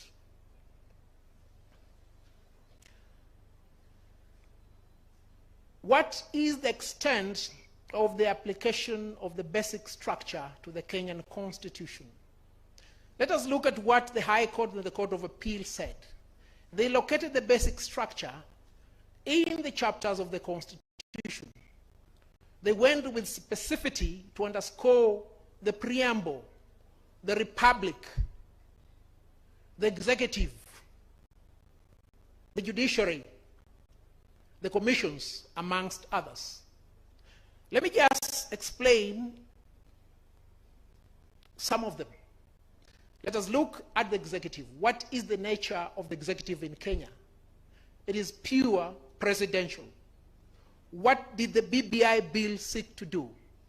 It sought to create a hybrid presidential and parliamentary system where we'll have a president and a prime minister. That was a fundamental change. It amounted to an alteration of the system of government which the people of Kenya had said will govern them. What about the legislature? The system of the legislature in Kenya underscores separation, where elected members of the National Assembly and the Senate cannot be part of the executive through the cabinet. A well thought out entrenchment. What did the BBI bill seek to do? It sought to fuse the executive and the legislature by ensuring that the president has the power to appoint cabinet ministers from the legislature. Again, a fundamental departure from that which the people of Kenya had agreed upon. What about the judiciary? The judiciary is supposed to be independent and accountable. The process towards this entrenchment was a long process. In these, within the judiciary. Again, a fundamental departure. To that extent, it is my humble submission that I have indicated the extent of the application of the basic structure and to what end that basic structure was to be interfered with through the BBI bill. Now, whether the basic structure of the Constitution can only be altered through the primary constituent power. The word alter was specifically used by the High Court and the Court of Appeal. All the judges of the Court of Appeal created a clear distinction between amendment and alteration. I believe, therefore, there is merit in the framing of issue number 1 by putting the word alter, and in issue number 2 by putting the word amendment. It is my answer that the basic structure can only be altered through the primary constituent power. This therefore begs the question, what is the primary constituent power? Where did it emanate from? Is it textualized?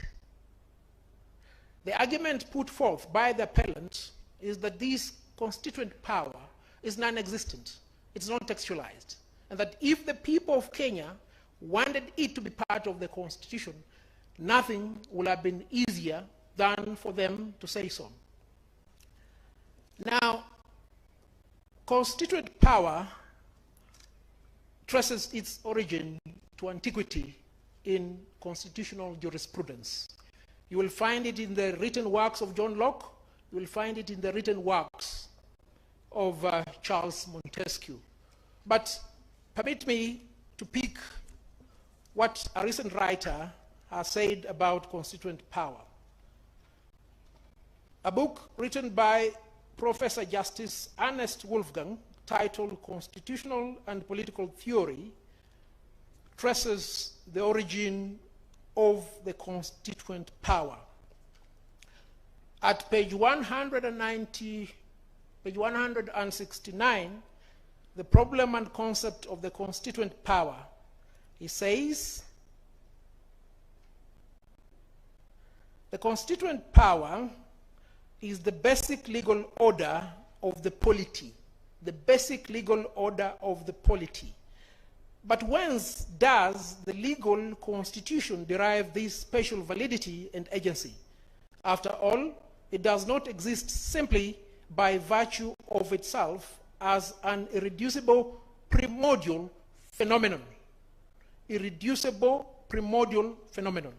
He proceeds, it derives its claim to validity and its special legal quality, if not from the mere fact of its creation, from a preceding entity that presents itself as a special power or authority. Ever since the French Revolution, that entity as the constitution-making power is referred to pouvoir constituer. And then a further definition is given at page 172. And this is what Justice Professor Wolfgang says.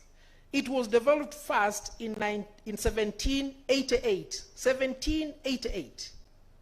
So when somebody tells you it's emergent, it was picked from nowhere.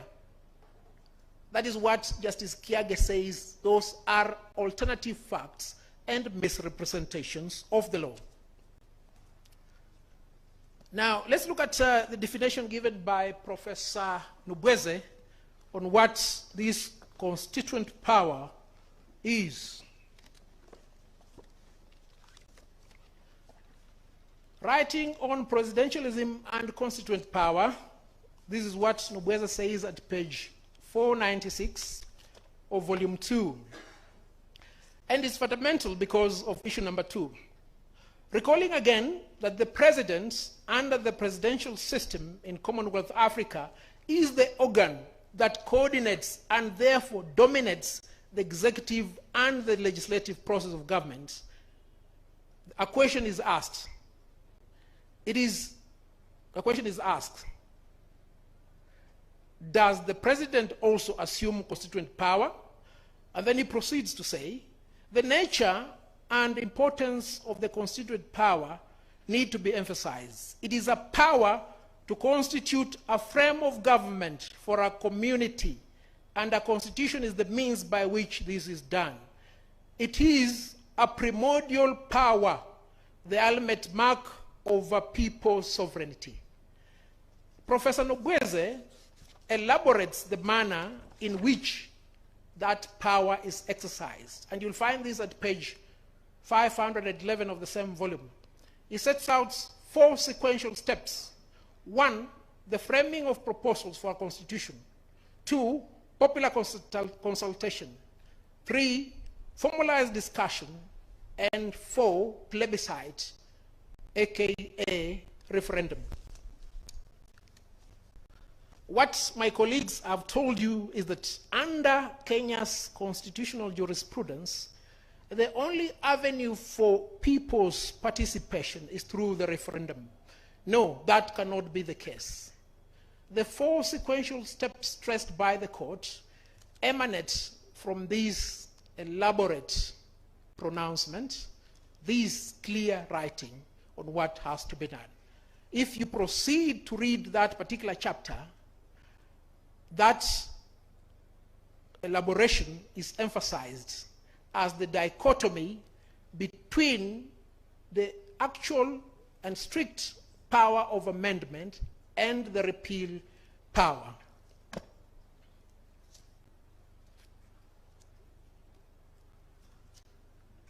Now, permit me also to look at what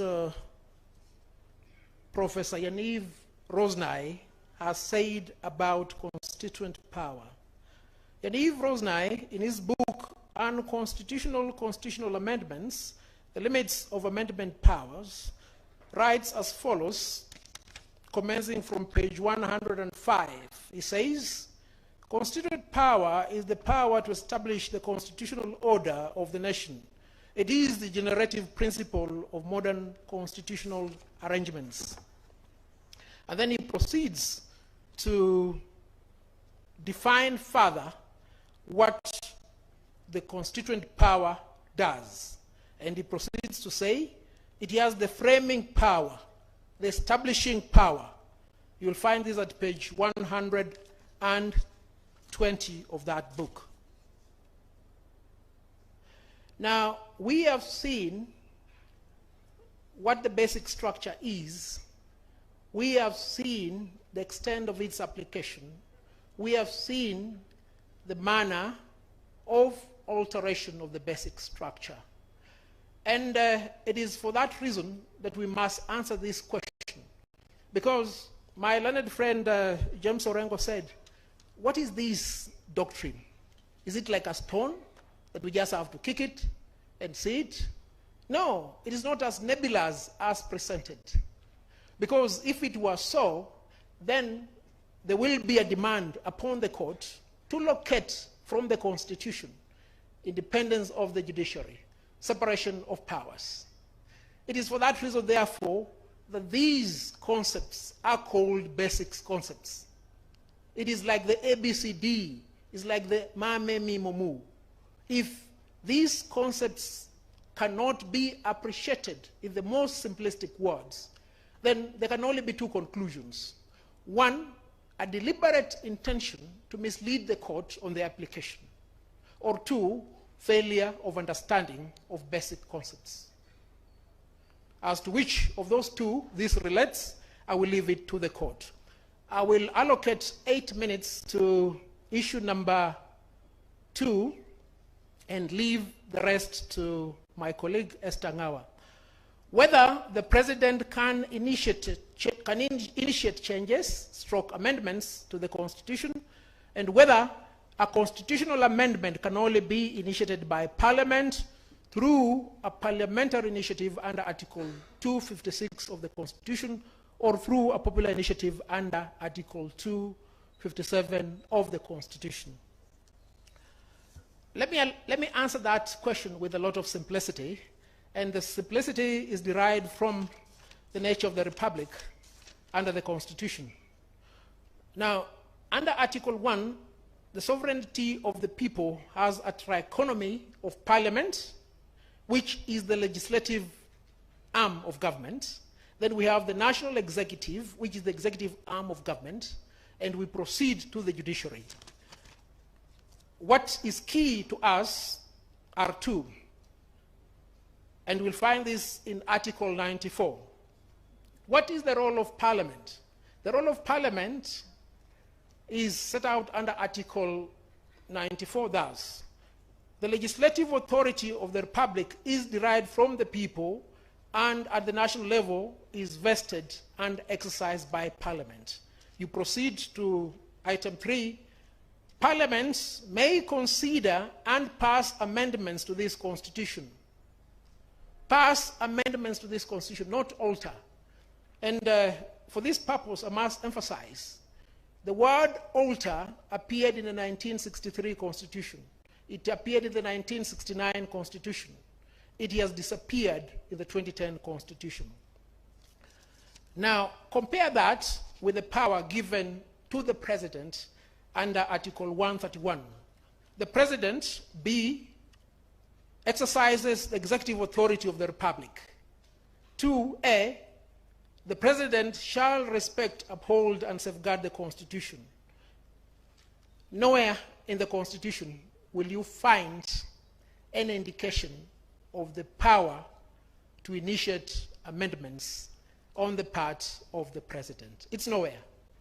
And if we may go back to Professor Nobweze, he has made it quite clear that the moment the constituent power has been exercised and the constitution has been birthed, the individuals in office must exercise the power given to them under that constitution.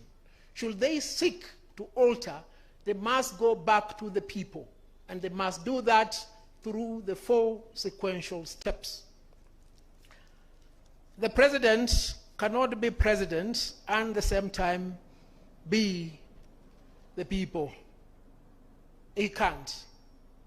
And if any clarity is required on that issue, we go back to what Justice Professor Wolfgang said, and you'll find this at page 172 of his book.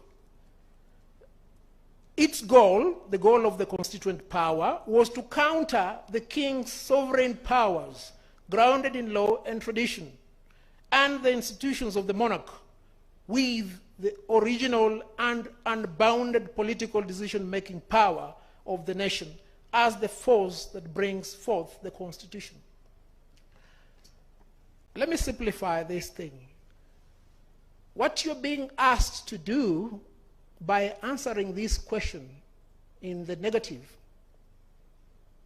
is this: to constitute Kenya into a monarchy, or to constitute Kenya into an oligarchy.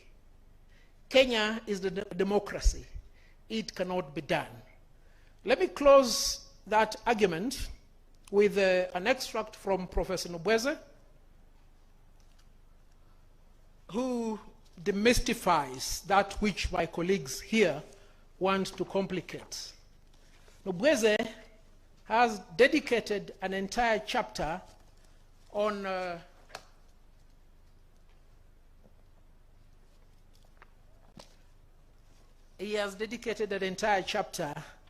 the power of the president and the limitations to that power. If I may take you back to volume 2, and this one is titled "The Office of the President." And the operative extract will be found at page 482. And this is very important, 482. Aside from his legal immunity from suit and from insult, you cannot insult the president. If you think you are equal to the president, just insult him. You will see what will happen to you. Equality is hardly apt to describe the social relations of an African president. Inequality is a necessary feature of the African society. And then he closes by this depiction, which you'll find at page 483. Splendor is indeed part of the social preeminence of African presidents. You'll not find them riding a bicycle like the French president, Macron. You'll not find them eating a burger like the American President Obama. No. Personifying the state, writes Arthur Lewis, they dress themselves in uniforms, build themselves palaces, bring all traffic to a standstill when they drive, hold fancy parades, and generally demand to be treated like Egyptian pharaohs. Can I bring the traffic in Nairobi to a standstill? Can I build a palace for myself? Can I demand to be treated like an Egyptian pharaoh? No. And with that, a conclusion must be made. If the president is immune, if the president is supposed to protect the Constitution, the president has no role either in the popular initiative or in the parliamentary initiative by way of initiation. He can't. It must be left to the people through the constituent power, or it must be given to the people's representative, the constituted power, which is Parliament. Hence, the clarity in those two initiation processes. If there is anything that I have not said, I will answer it in the question, should any be asked. There is something that I must speak about. Veiled threats have been given to the court that you must not interfere with what the president has done, because the president gets information that is not available to you and I.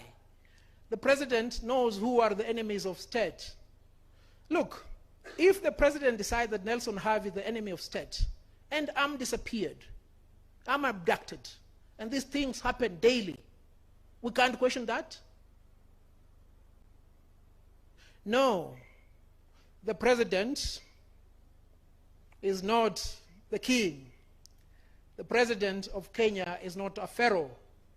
The president is a servant of the people of Kenya. He exercises delegate executive power, and he must be brought to check if he veers off.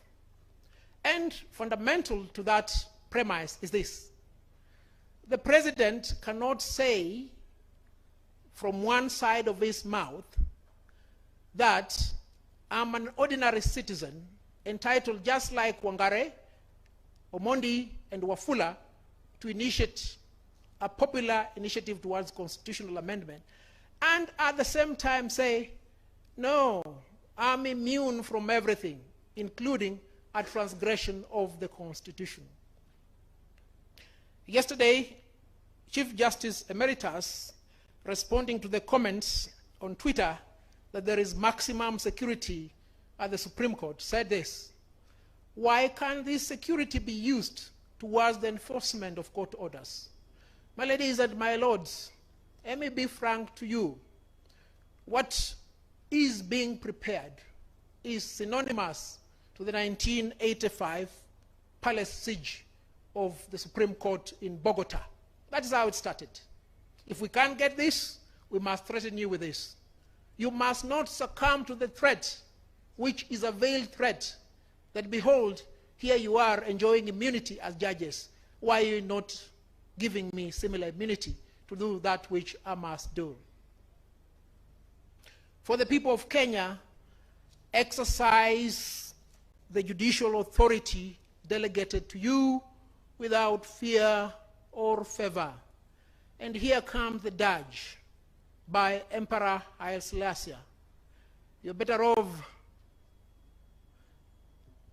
dying standing than living kneeling. Do not be forced to kneel to the caprice and the oppression of those who find the Constitution as an inconvenience. I urge this court to dismiss the appeals by the first and second appellants, and to some extent consider that part of the third appellant's appeal that is in consonance with the general framework of our argument from the High Court to the Court of Appeal. I thank you most sincerely.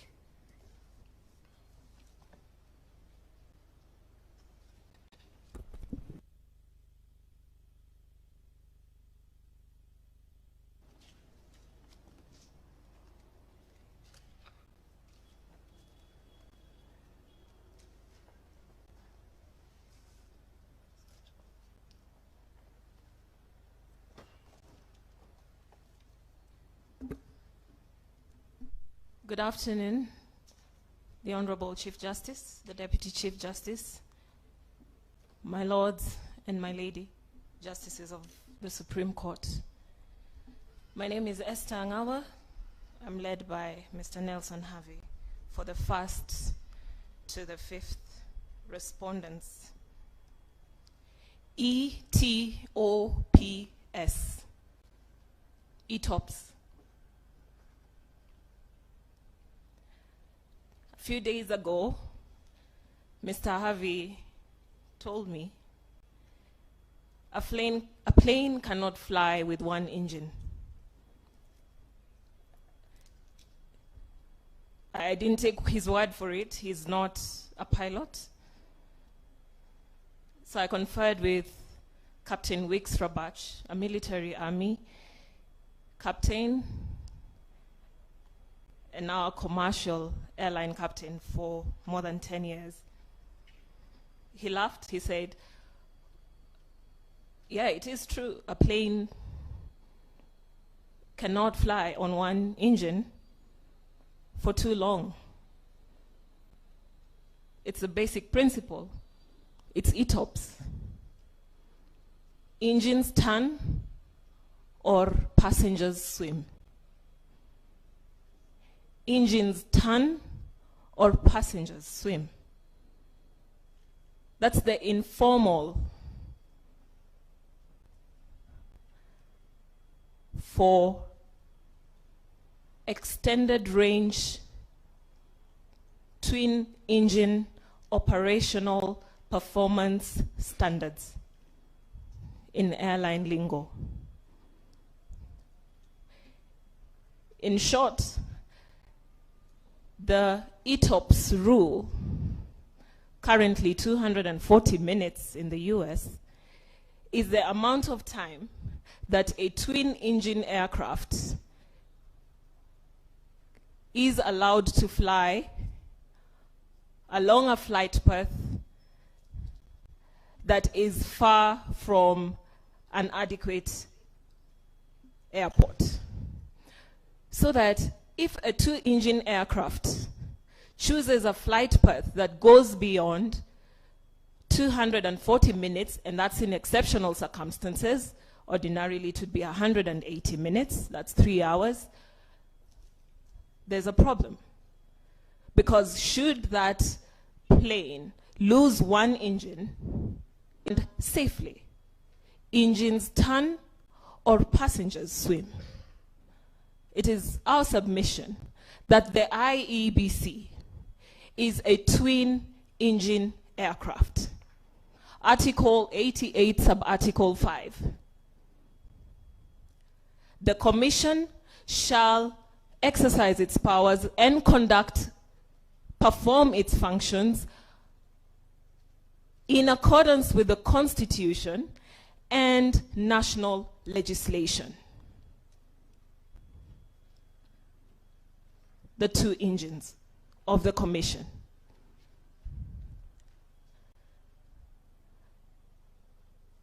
In the interest of time, my lords and my ladies, I know you have read and you will continue to read. I will not spend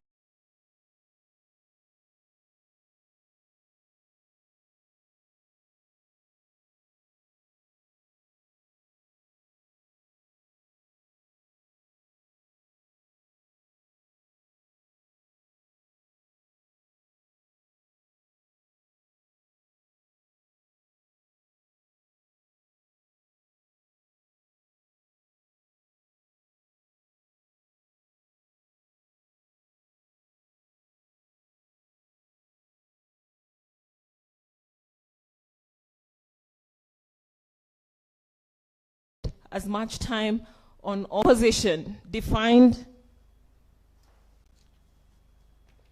in the Chambers Dictionary.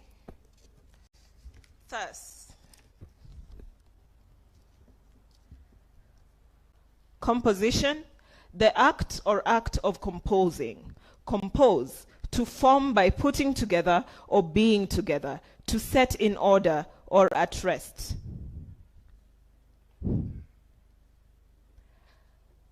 The Constitution constitutes the Commission by giving a minimum of 3 and a maximum of 9. In compliance with Article 88(5), Parliament enacted legislation, the IEBC Act, which the second engine set the specific composition of the Commission now at 7. The marginal note in the IEBC Act speaks to composition and appointment. Quorum is relegated to the schedule. Had the drafters of the IEBC Act and even the Constitution intended that the composition of the commission be equated to its quorum, nothing would have stopped them from doing so in the Constitution or in the section that provided for the composition of the commission in the IEBC Act. This is the definition of quorum. The legal definition of quorum under the Black's Law Dictionary, I'm referring from the 9th edition, quorum is defined thus: in parliamentary law, the minimum number of members, usually a majority of all the members, who must be present for a deliberative assembly to legally transact business. That is the definition of quorum. Now, what is the definition of majority? This is the definition of majority under the Black's Law Dictionary: the status of one who has attained the age of 18, the relevant definition being the second, a number that is more than half of a total, a group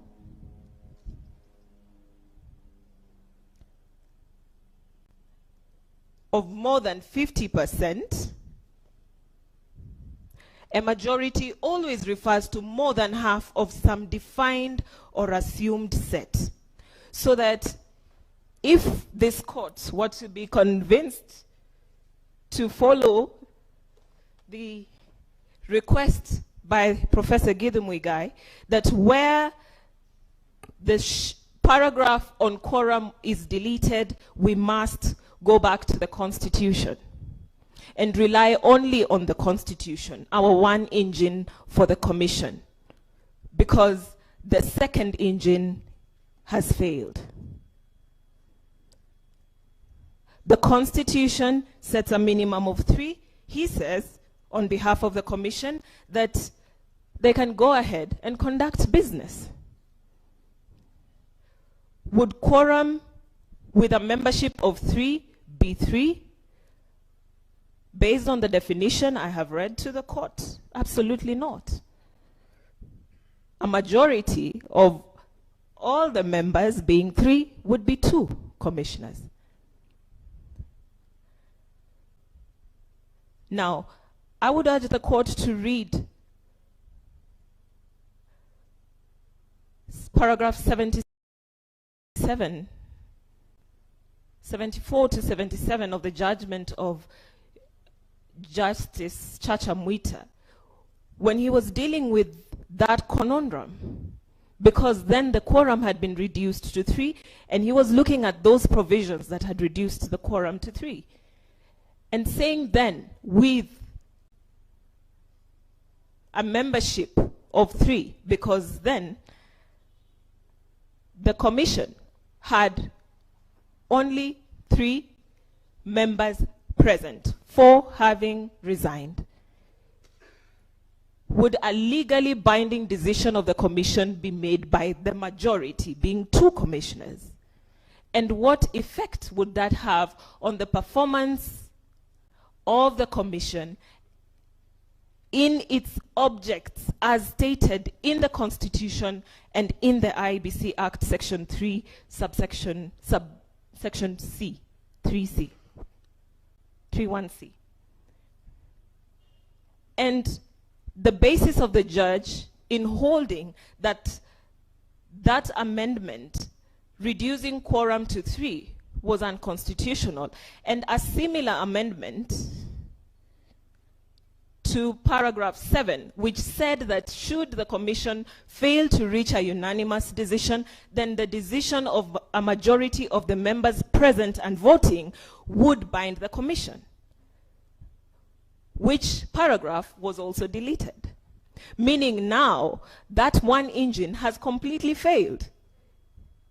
Even if we were to say that the commission has 3 commissioners and is properly composed as according to the Constitution, what happens where a unanimous decision cannot be reached by the commission? Would the commission make legally binding decisions by its majority of 2? Justice Okwany saved the commission, qualifying the reason for doing so by creating a dichotomy between what she considered a policy issue and routine administrative issues that the commission did not need commissioners to make decisions based upon. And that is the only reason that the judge gave for allowing the by-elections which were in issue to proceed. But that judge, including the judges of the High Court and the judges of the Court of Appeal, decried the failure to replace the commissioners who had resigned. And that is where the extended range comes in. The period provided under the IEBC Act, our twin engine, is that, look, the commission, our twin engine aircraft, has lost one engine and needs to get to the nearest airport to land. Otherwise, passengers swim. And so the court, in its wisdom then, allowed the commission the comfort to proceed. I believe in the hope that the provisions of the IEBC Act relating to replacement of the commissioners would be followed and the appointments would be made. That was not to happen. Now, my lords and my ladies, you have been told to ignore the fact that no appointment were made until over 4 years later. The plane crashed because the second engine, the Constitution, could not get the IEBC to the nearest airport for landing. The IEBC is now fully constituted. And it is my view that that is probably because of the determination by the High Court relating to the invalidation of the administrative procedures that it sought to rely on, which were made without it having all its commissioners on board. Were that not to happen, who knows? We would be flying straight towards a general election with one engine nearly dying. I urge this court not to unsettle the holding of the Court of Appeal. And most importantly, because that holding relates to an invalidation of the administrative procedures, and if the court allows me, I would like to read it.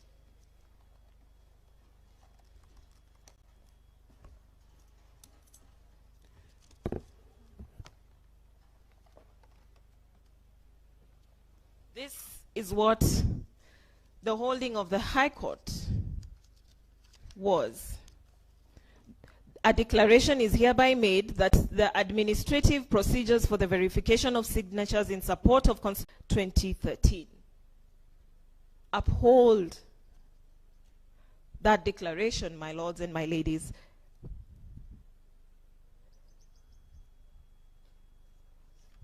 Because what is in challenge here is that declaration, not the decision of Justice Chacha Mwita.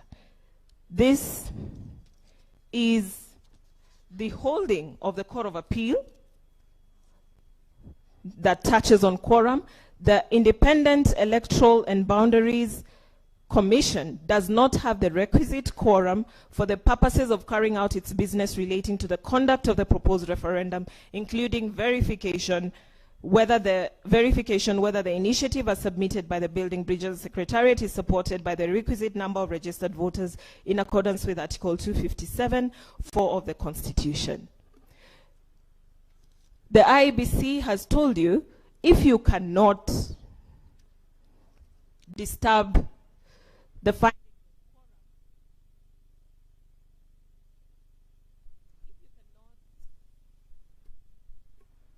if you cannot disturb the findings on quorum, then please circumscribe all the actions by the Commission prior to the making of the determination by the Court of Appeal. With all due respect, my ladies and my lords, we do not know what those actions are. Those actions have not been challenged before any court, at least not within our knowledge, and not within the court's knowledge. What actions are these? Where have they been challenged? And as His Lordship, Justice Tuyot said, this decision takes, the declarations take effect at the date of judgment. I have indicated that what has been invalidated by the Court of Appeal on the basis of quorum is the administrative procedures and all the acts relating to the referendum. There is no basis upon which this court can protect certain actions that we haven't been told about. I urge you dismiss the appeals by the first and second appellant. Thank you for your submissions. We'll move now to the next set of the respondents. The Third Way Alliance and all the persons who filed under Third Way Alliance. You recall yesterday, Philista Wakesho was given 15 minutes out of your time, so you have 45 minutes. Thank you, Honorable Chief Justice. My name is Elias Mutuma. I appear for the 7th, 8th, and 9th respondents. I appear alongside Counsel Caroline Gerono. For the record, my lady, we have filed our submissions dated 9th of December 2021 and a case digest dated 21st of December 2021. I will be tackling 3 issues. One is the nature of a popular initiative and whether it is available for use by the President or the state. I'll also tackle the issue of public participation in as far as a popular initiative is concerned. My lady and my lords, I am persuaded to rely on the words of Shakespeare, who says that a rose by any other name shall still smell as sweet. I wish to add that a skunk in the same measure by any other name shall smell as bad. My Lord, this initiative that has been brought to your attention has been branded a popular initiative. There is no name changing that is going to change the character of this initiative. It remains a skunk. It remains a presidential initiative as opposed to a popular initiative. And I'll demonstrate that as we proceed. It is our submissions, my lady and my lords, that the President is expressly prohibited from pursuing a popular initiative as a means to amend the Constitution. I will be supporting that argument with 2 grounds. One is the fact that sovereign power belongs to the people. This is captured under Article 1 of our Constitution, where the people can exercise that power directly or indirectly. A constitutional change process is a legislative duty, part of the sovereign power that the people can exercise. They either exercise that legislative duty directly or indirectly. In some instances, the people have donated that legislative duty to Parliament, and only Parliament, not to any other person. At no point have the people donated or delegated legislative power to the president. So if the president then purports to exercise legislative duties, then he's going against the delegated powers. His, we submit, is exercise of executive authority. It has nothing to do with legislation. Now, the people have delegated legislative duty to Parliament in matters amendment of the Constitution under Article 256. That is very express. They have retained the exercise of the direct legislative duty to themselves under Article 257. At no point do we see, right from chapter 1, in fact from preamble, to the last chapter of the Constitution, the people delegating or giving away that legislative duty to the president or any other person. So then when the Attorney General argues that there is nothing wrong with the president initiating a popular initiative, then they must tell us from where does he derive that authority, because it is not under the Constitution.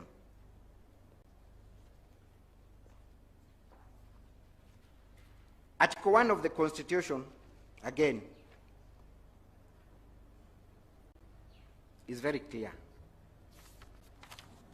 that that power is exercised directly or indirectly. And my point is, the words used are either or, so that when the people exercise direct authority to legislate, then there is no other body that can exercise that power on their behalf. The words used are either or, not both.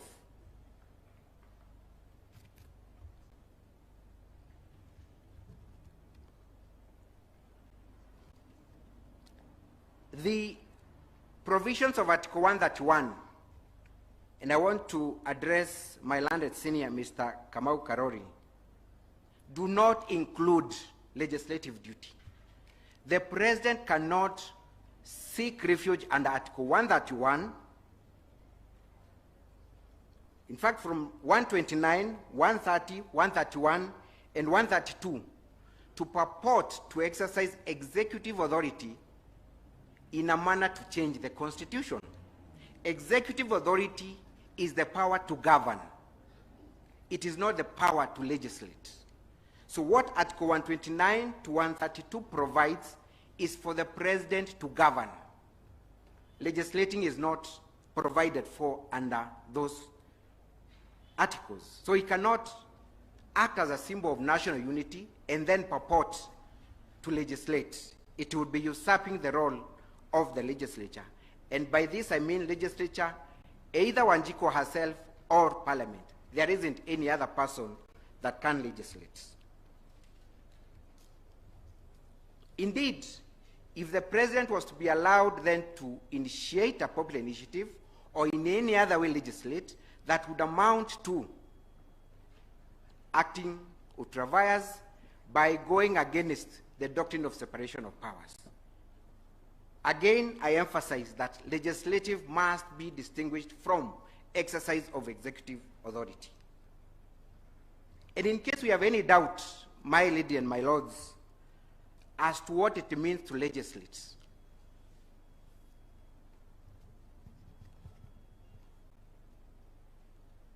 a first-year law student knows that legislation is the process of enacting into law. And enacting is a process that begins at the point of framing or drafting the proposed law and will culminate with approval of that law. There are quite some processes in between.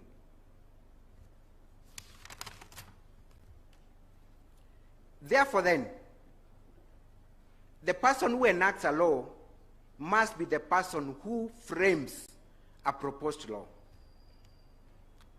So if the president frames, conceives the idea that we need to amend the law, then it is him who is enacting that law.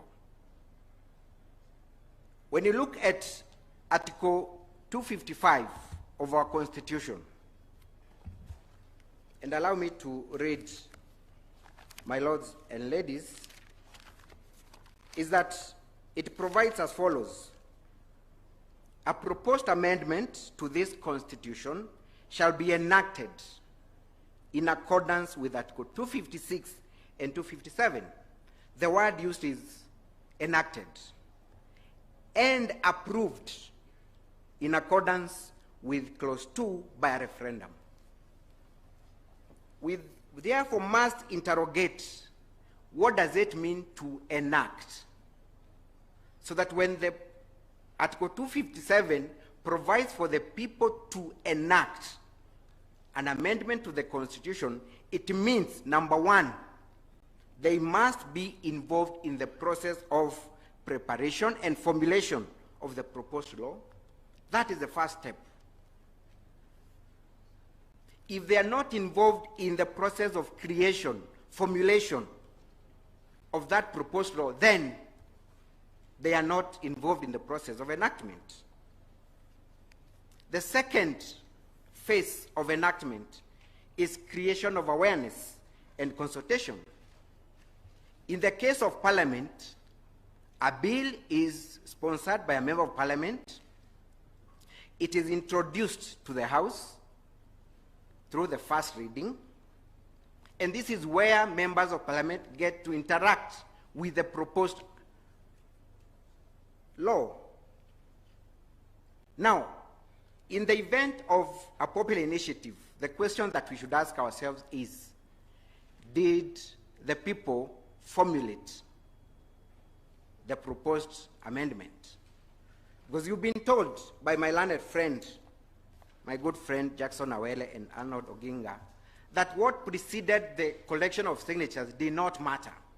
That it doesn't matter that the people did not formulate, did not prepare that bill. What matters is that we had 1 million signatures. That whoever initiated the process does not matter. It is inconsequential. I beg to differ. The third stage of enactment is content deliberation. In legislative terms, when it comes to Parliament, that is called the committee stage, where now the issues are brought before the members of the Parliament. They deliberate over the content with a view of persuading each other on whether we need to retain certain content or remove them. Now, at what point did the people, in exercise of their direct legislative duty under Article 257, undertake this process? You will not find that anywhere. Instead, what you're being told is that it is enough that the people will have an opportunity to vote at a referendum. And we have seen Article 255 talks about enactment and approve by way of a referendum. So how then are they exercising their legislative duty if they are not involved in these processes? The last process is the adoption of the proposed law or referendum, which happens even in Parliament. They must take a vote. Now let me pause and ask you a question, my ladies and my lords. Suppose a bill is brought to Parliament from God knows where, and it goes straight to the third reading, and members of Parliament are asked to vote for it. If they vote for that proposed law, will it become a proper law? Have they enacted that law? The answer is in the negative. That is what the appellants are telling you, that we should not worry about where that bill is coming from. We should not worry about the level of our participation. Ours is just to endorse. Then we will not have enacted that law. We will have endorsed but not enacted, contrary to Section 255, 256, and 257.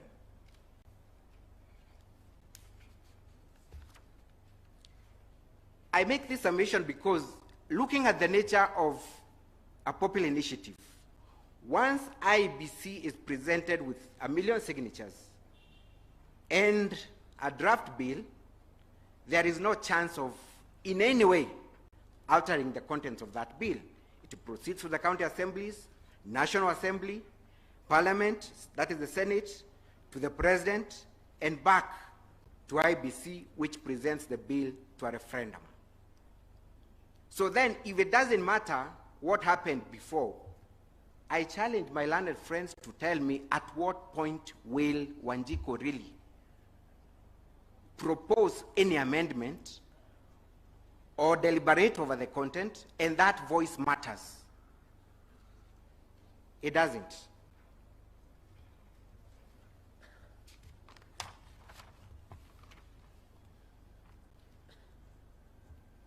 Three questions that the court must ask itself to understand whether this is a popular initiative or not, or whether the president can do that.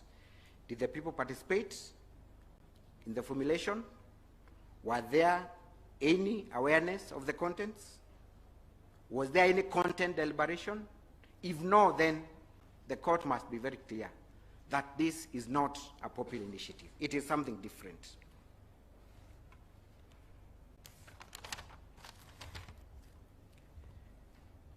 Secondly, the second reason why the president cannot be allowed to initiate a popular initiative is under the social contract theory.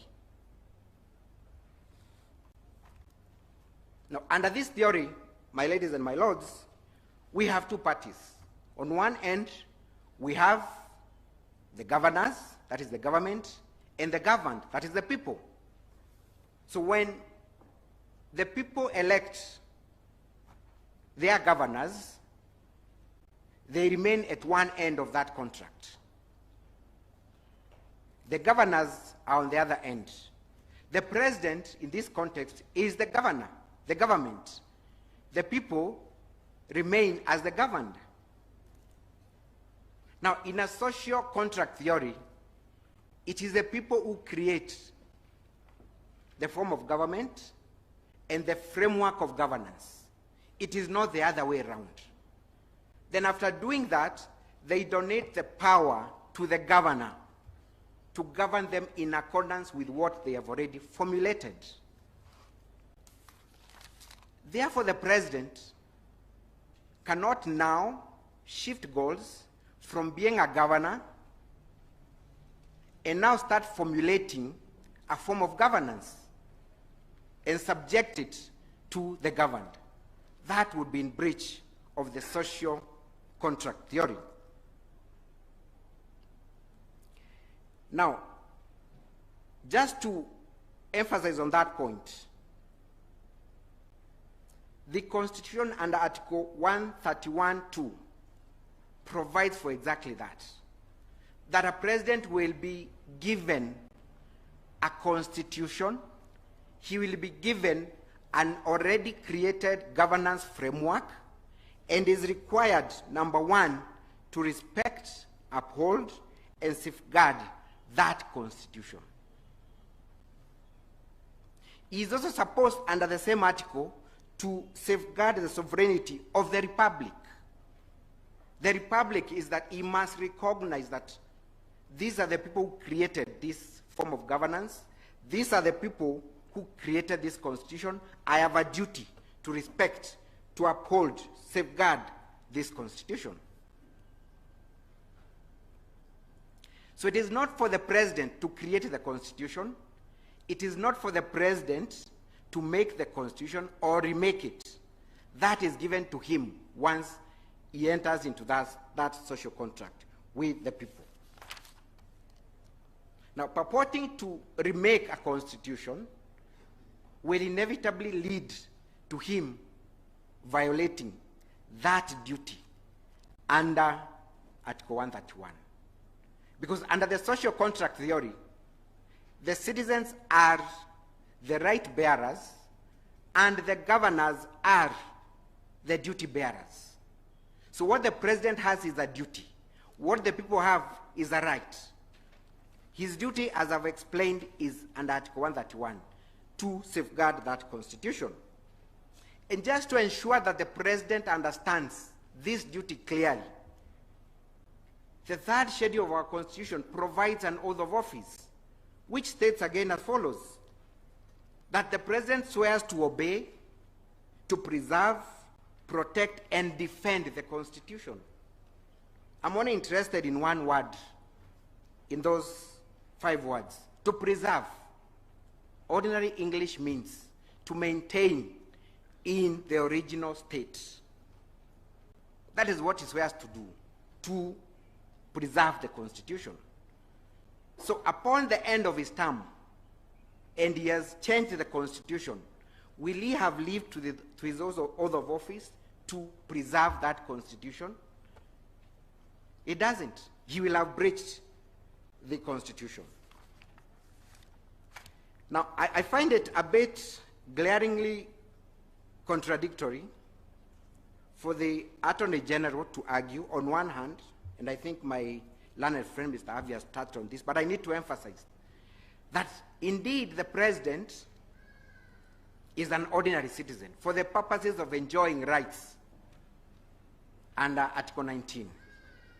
Well, that is true, but then it is only true at the beginning when he is seeking to cross to the other floor, to become the governor, not the governed. So at that point, the President is at the same footing with every other citizen. But the moment he swears to defend the Constitution, the moment he's given state authority, then he crosses over. And Article 24 now must come in to limit the exercise of his private rights. And the reason being, it is very difficult for you to distinguish between the President as a person and the President who occupies the office. Still, even if he says, I am a private citizen, state resources are still at his disposal. His political influence is still at his disposal for use. It is for that reason, and as a matter of necessity, that now Article 24 must come in and limit the exercise of his rights. And that is also confirmed by Article 143, because my learned friends cannot argue, on one hand, that indeed the President is an ordinary citizen, but still, under Article 143, he enjoys immunity. It is a contradiction. It must mean that Article 143 comes in because he's been elevated above the ordinary citizen.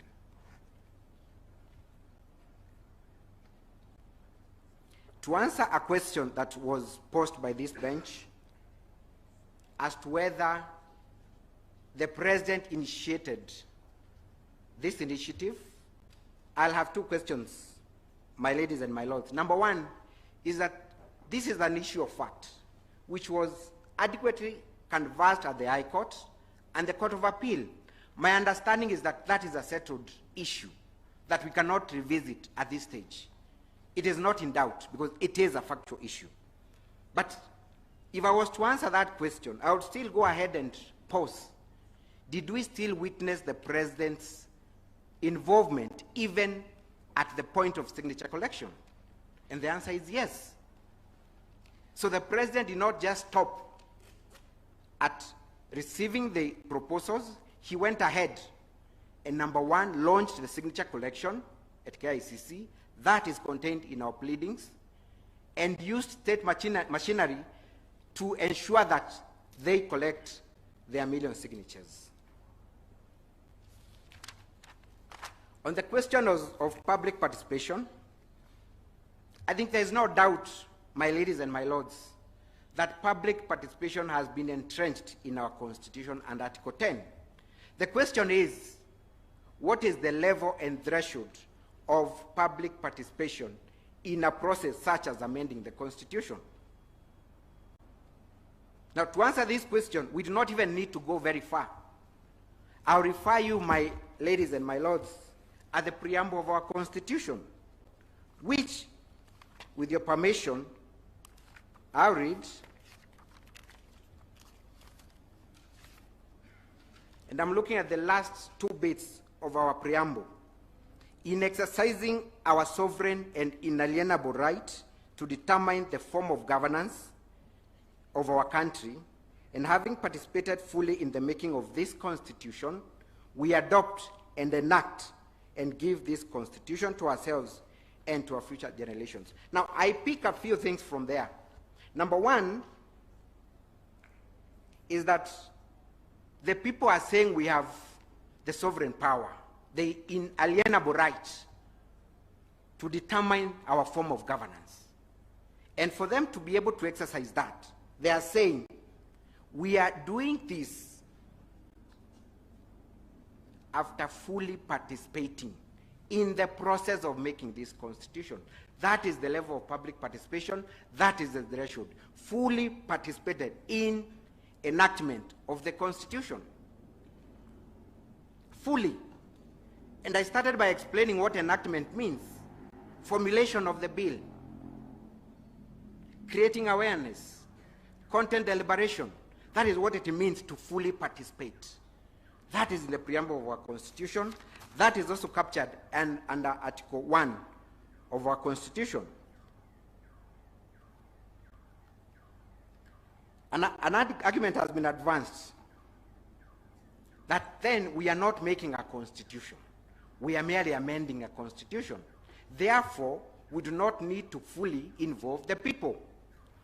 But is that so? Are we really amending the constitution? The impugned bill that is before you, my ladies and my lords, is it an amendment? Or is it a process of making a constitution? Now, I want you to pause there, my ladies and my lords, and ask yourselves, if today we were in a constitutional moment, and by that I mean the moment we were in pre-2010, would we rush to Article 255, 256, and 257? The answer would be no. If we want to make a new constitution, because I do not doubt that we have a right to replace this constitution, just like we did in 2010. But if that moment comes, is that procedure provided for under 255, 256, and 257? The answer is no. Does it mean we cannot amend that? We cannot replace this constitution? Again, the answer is no. It only means that we have to go beyond the provisions of Article 255 to find the procedure elsewhere, because this constitution does not provide for its death. It does not provide for its replacement. There isn't any constitution in the world that provides for its replacement. There is no procedure. So therefore, when there is desire to amend, or rather to replace the constitution, you cannot find that procedure under Article 255. I started by arguing that this was not an amendment. And I'll refer you to the Black's Law definition of an amendment. And my learned friend Harvey has mentioned a bit of it. I'm referring to the Black's Law Dictionary, the 9th edition, at page 94. An amendment is a right to correct or rectify. Now, the same constitution has provided the meaning of repeal, which is what I'm talking about, replacement. And this is how it defines it. A repeal is done by specific declaration of a new statute or law. That is what we did in 2010. We declared a new statute, a new law, and did away with the one we had. That is called an express repeal. The same law dictionary now goes to the second definition of repeal, which is implied repeal, which has been defined to mean where the new law or the amended law brings about irreconcilable difference or conflicts between the old law and the new law, such that the new law cannot be mentioned to go hand in hand with the previous law. It is our submission that the bill before you was an implied repeal to our constitution. Why am I saying so? This bill has some irreconcilable conflict with the form of governance that we have under the 2010 Constitution, in terms of separation of power, in terms of the independence of the judiciary, in terms of the form of governance. So you cannot talk about this Constitution and still talk about interfering with separation of powers through an amendment. It is an implied repeal. It is for this reason that the High Court judges and the Court of Appeal judges identified that for you to alter this Constitution, for you to impliedly repeal this Constitution, you must go beyond 255. You must go outside what is provided for under this law. And that's why they came up with the 4 sequential stages. And that is based on our history. Civic education, public participation, which must entail collection of views, consultation through assembly debates, consultation and public discourse, and finally, a referendum. You have been told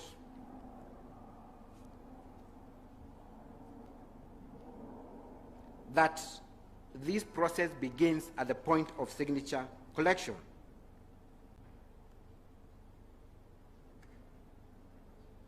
I beg to differ. There must be other processes that lead to the formulation of this bill. It is only through a 4 sequential process that we are able to achieve all the stages of enacting a law, because in this case, we are exercising legislative duty.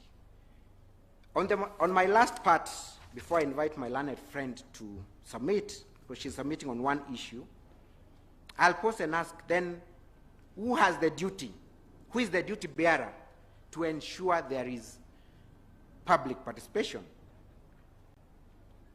Now, Article 88 of our Constitution provides for the responsibility of IEBC, number 1, to conduct and supervise referenda and elections. So once IEBC has been presented with their million signatures, and not just signatures, the law provides that those signatures must be in the company of a draft bill. It should ring in the mind of IEBC that a process under Article 88 has begun. Their duty begins then. It does not come at the point of a referendum. You, my lords and my ladies, have argued before that election is a process. It's not an event. So once IEBC is presented with that bill, and you will note that under Article 257, there is no time limit for IEBC to satisfy itself, because there is a requirement that it should satisfy itself that the bill is in compliance with this article. There is no time limit. Then I submit, at that point, IEBC has a duty under Article 88 to ensure that before they formulate that policy, before they make that decision to forward the bill to county assemblies, that Article 10 has been complied with. They cannot run away from that responsibility. It is their duty. They must know at the end of the day, this is a bill capable of going to a referendum. So a process has begun.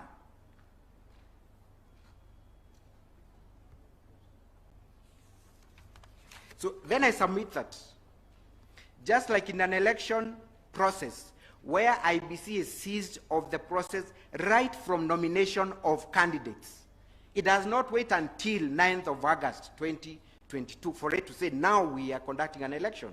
They begin their mandate as early as nomination of candidates. In the same way, once a bill is presented to them, it is upon them to ensure that there is adequate public participation. Because time only starts running once the bill is presented to the county assemblies with no option of any citizen's view being accommodated in the bill. I submit that that duty lies with IEBC to ensure that there is public participation once they receive that bill. In conclusion, therefore, I urge you, my lords and my ladies, just like the 5 justices of the High Court smelt a skunk, despite it being given a new name. Just like the 7 justices of the Court of Appeal smelt it correctly and pronounced it to be a presidential initiative as opposed to a popular initiative. Just like legal scholars have done, I urge you with tremendous respect, my lords and my ladies, to declare this as the same. It is a presidential initiative which has no place under Article 255, 256, and 257. I beg to rest and thank you so much. I invite my learned friend to address you on the question of multiple referendum questions. Thank you.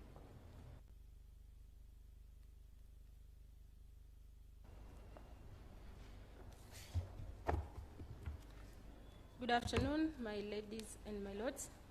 My name is Caroline Gerono, and I appear alongside Mr. Mutuma, as he has introduced me, for the 7th, 8th, and the 9th respondents.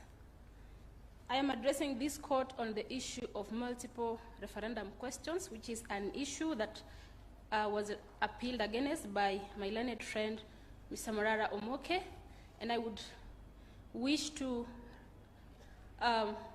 confirm that I do associate myself fully with his submissions, both written and oral submissions.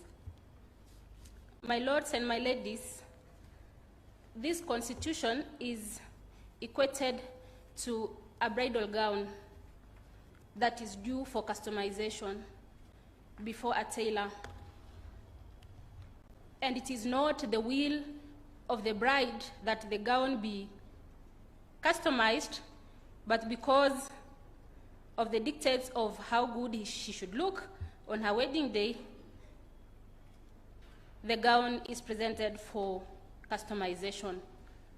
And instead of affixing one color in line with the white gown, or whichever color, be it silver or pearl, the tailor opts to patch the gown with different pieces of clothes with different colors. In short, the gown ceases to be a gown and it becomes absolutely something else. Why am I saying so? The element of hyper-amendability that this constitution seeks to prevent under Article 255, 256, and 257 is foreseeable or is expressed in the text of each and every article and clause. It is in singular form, an amendment, a bill, a general suggestion. My lords and my ladies, I draw your attention to the question that has been raised by Justice Ouko on the holding of the Honorable Judge of the Court of Appeal, Justice Gatembu. And I pray that this Honorable Court will find and rectify that error and affirm that the decision of the Court of Appeal in as far as multiple referendum questions is concerned is settled. My lords and my ladies, Senior Counsel, the Honorable Attorney General Emeritus, Professor Githu Muigai, submitted that both the High Court and the Court of Appeal declared itself on a matter that was not ripe before it. I beg to differ by drawing the attention of this court to two incidences when the county assembly of Nandi, where I come from, and that of Kericho and Makueni sought advisory opinion on matters touching on Article 257(10) of the Constitution. And this Honorable Court directed the parties to seek direction from the High Court because it was not, as it said, it was not seized with a jurisdiction. I submit that the petitioners, that is Third Way Alliance, Miruru Waweru, and Dr. Angela Mwikali, in their petition, that is petition E400 of 2020, made an application for, not made an application, but sought a prayer that the court makes a declaration by the mandate conferred to it under Article 165 3D on interpretation of constitutional questions to declare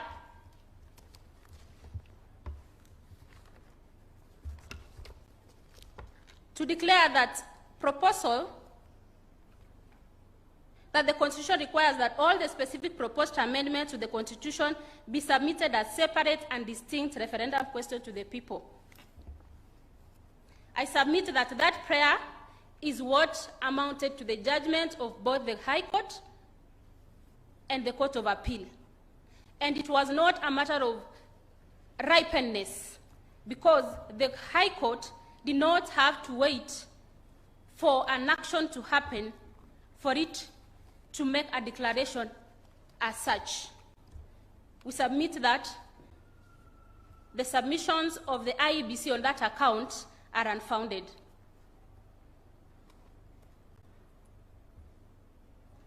And that the aspect of unripeness is settled.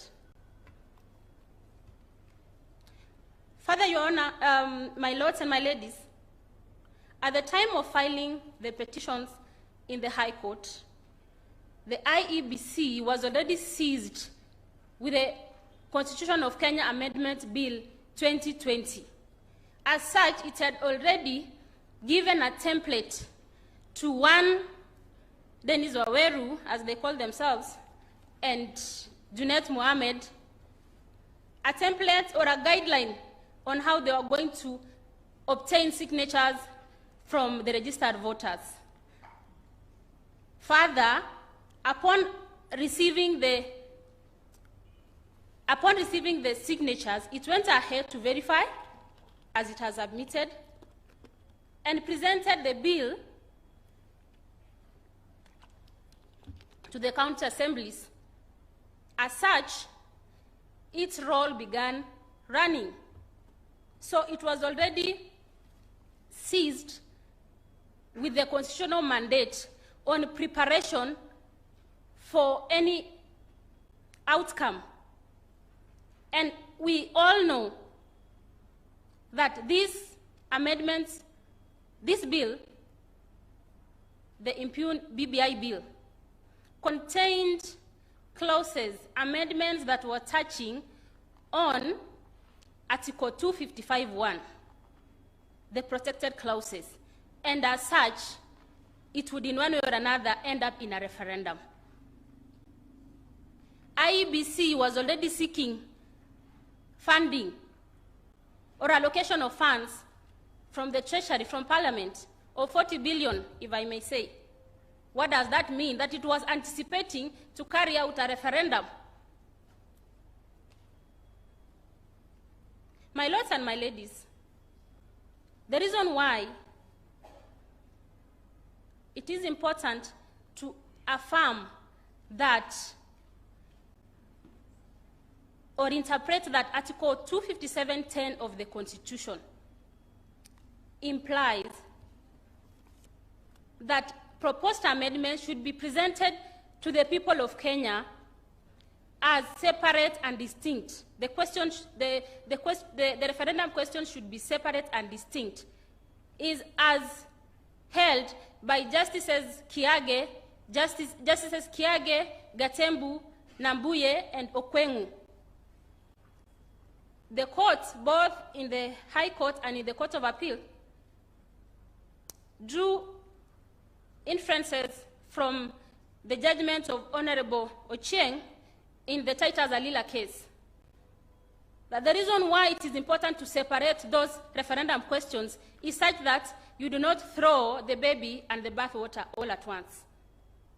So that the people of Kenya have a choice to make, whether to pass those amendments that they deem fit and reject those amendments that they don't deem fit.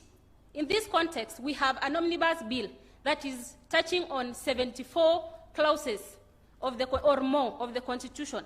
As such, a common mwananchi, an illiterate village woman in Homa Bay County, is unable to distinguish all those and make a conclusion that this bill is fit to pass as a constitution.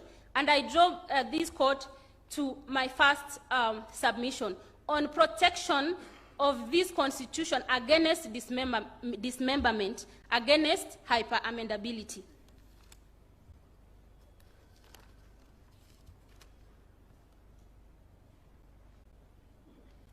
My lords and my ladies, I submit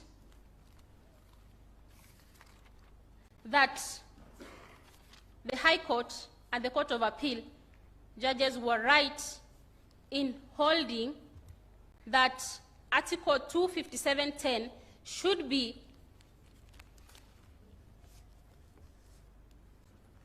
interpreted as such that the proposed amendments to the Constitution be separate and distinct referendum questions. I refer the court to Section 49 and Section 51 of the Elections Act. And just so that I don't forget, the Court of Appeal held, and this is a ground that has not been appealed against, that there was no, at the time of submitting the BBI bill, the Constitution of Kenya Amendment Bill 2020, at the time of submitting to the IEBC and the Parliament, there was no legal framework guiding IEBC on how to carry out voter verification, and as well, by extension, public participation. So, as much as the law, the statute and the Elections Act touches on referendum, it is very specific on touching on questions, the referendum questions. That is Section 49. Section 49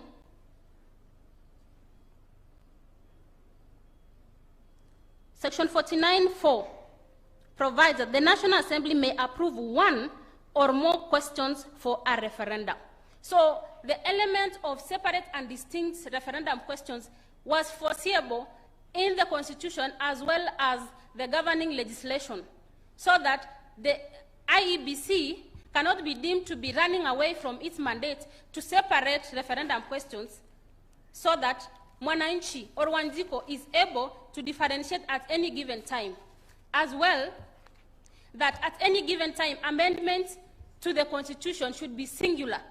It should not cloud all the chapters of the Constitution and present it as though it is a single amendment. As such, I rest my case and I submit that this Honorable Court upholds or affirms the decision of the Court of Appeal and correct the error that is on the face of it. I beg to rest my case. Thank you very much, Counsel. It is now almost 4:20. We will propose that we adjourn at this point. There are 3 parties remaining. That is the 11th and 12th, who are represented by Advocate Evans Oganda. Then there is the 24th, the respondent, Muslim for Human Rights, and the 79th, Kituo Sasheria. We'll hear them tomorrow morning at 9. We will.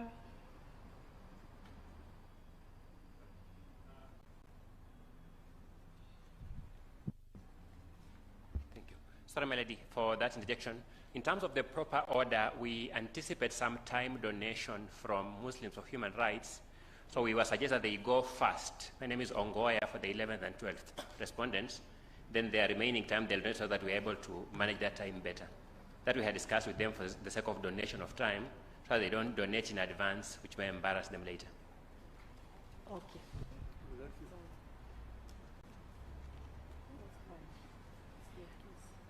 Yes, so then we will start with the 24th respondents. We had allocated them 30 minutes.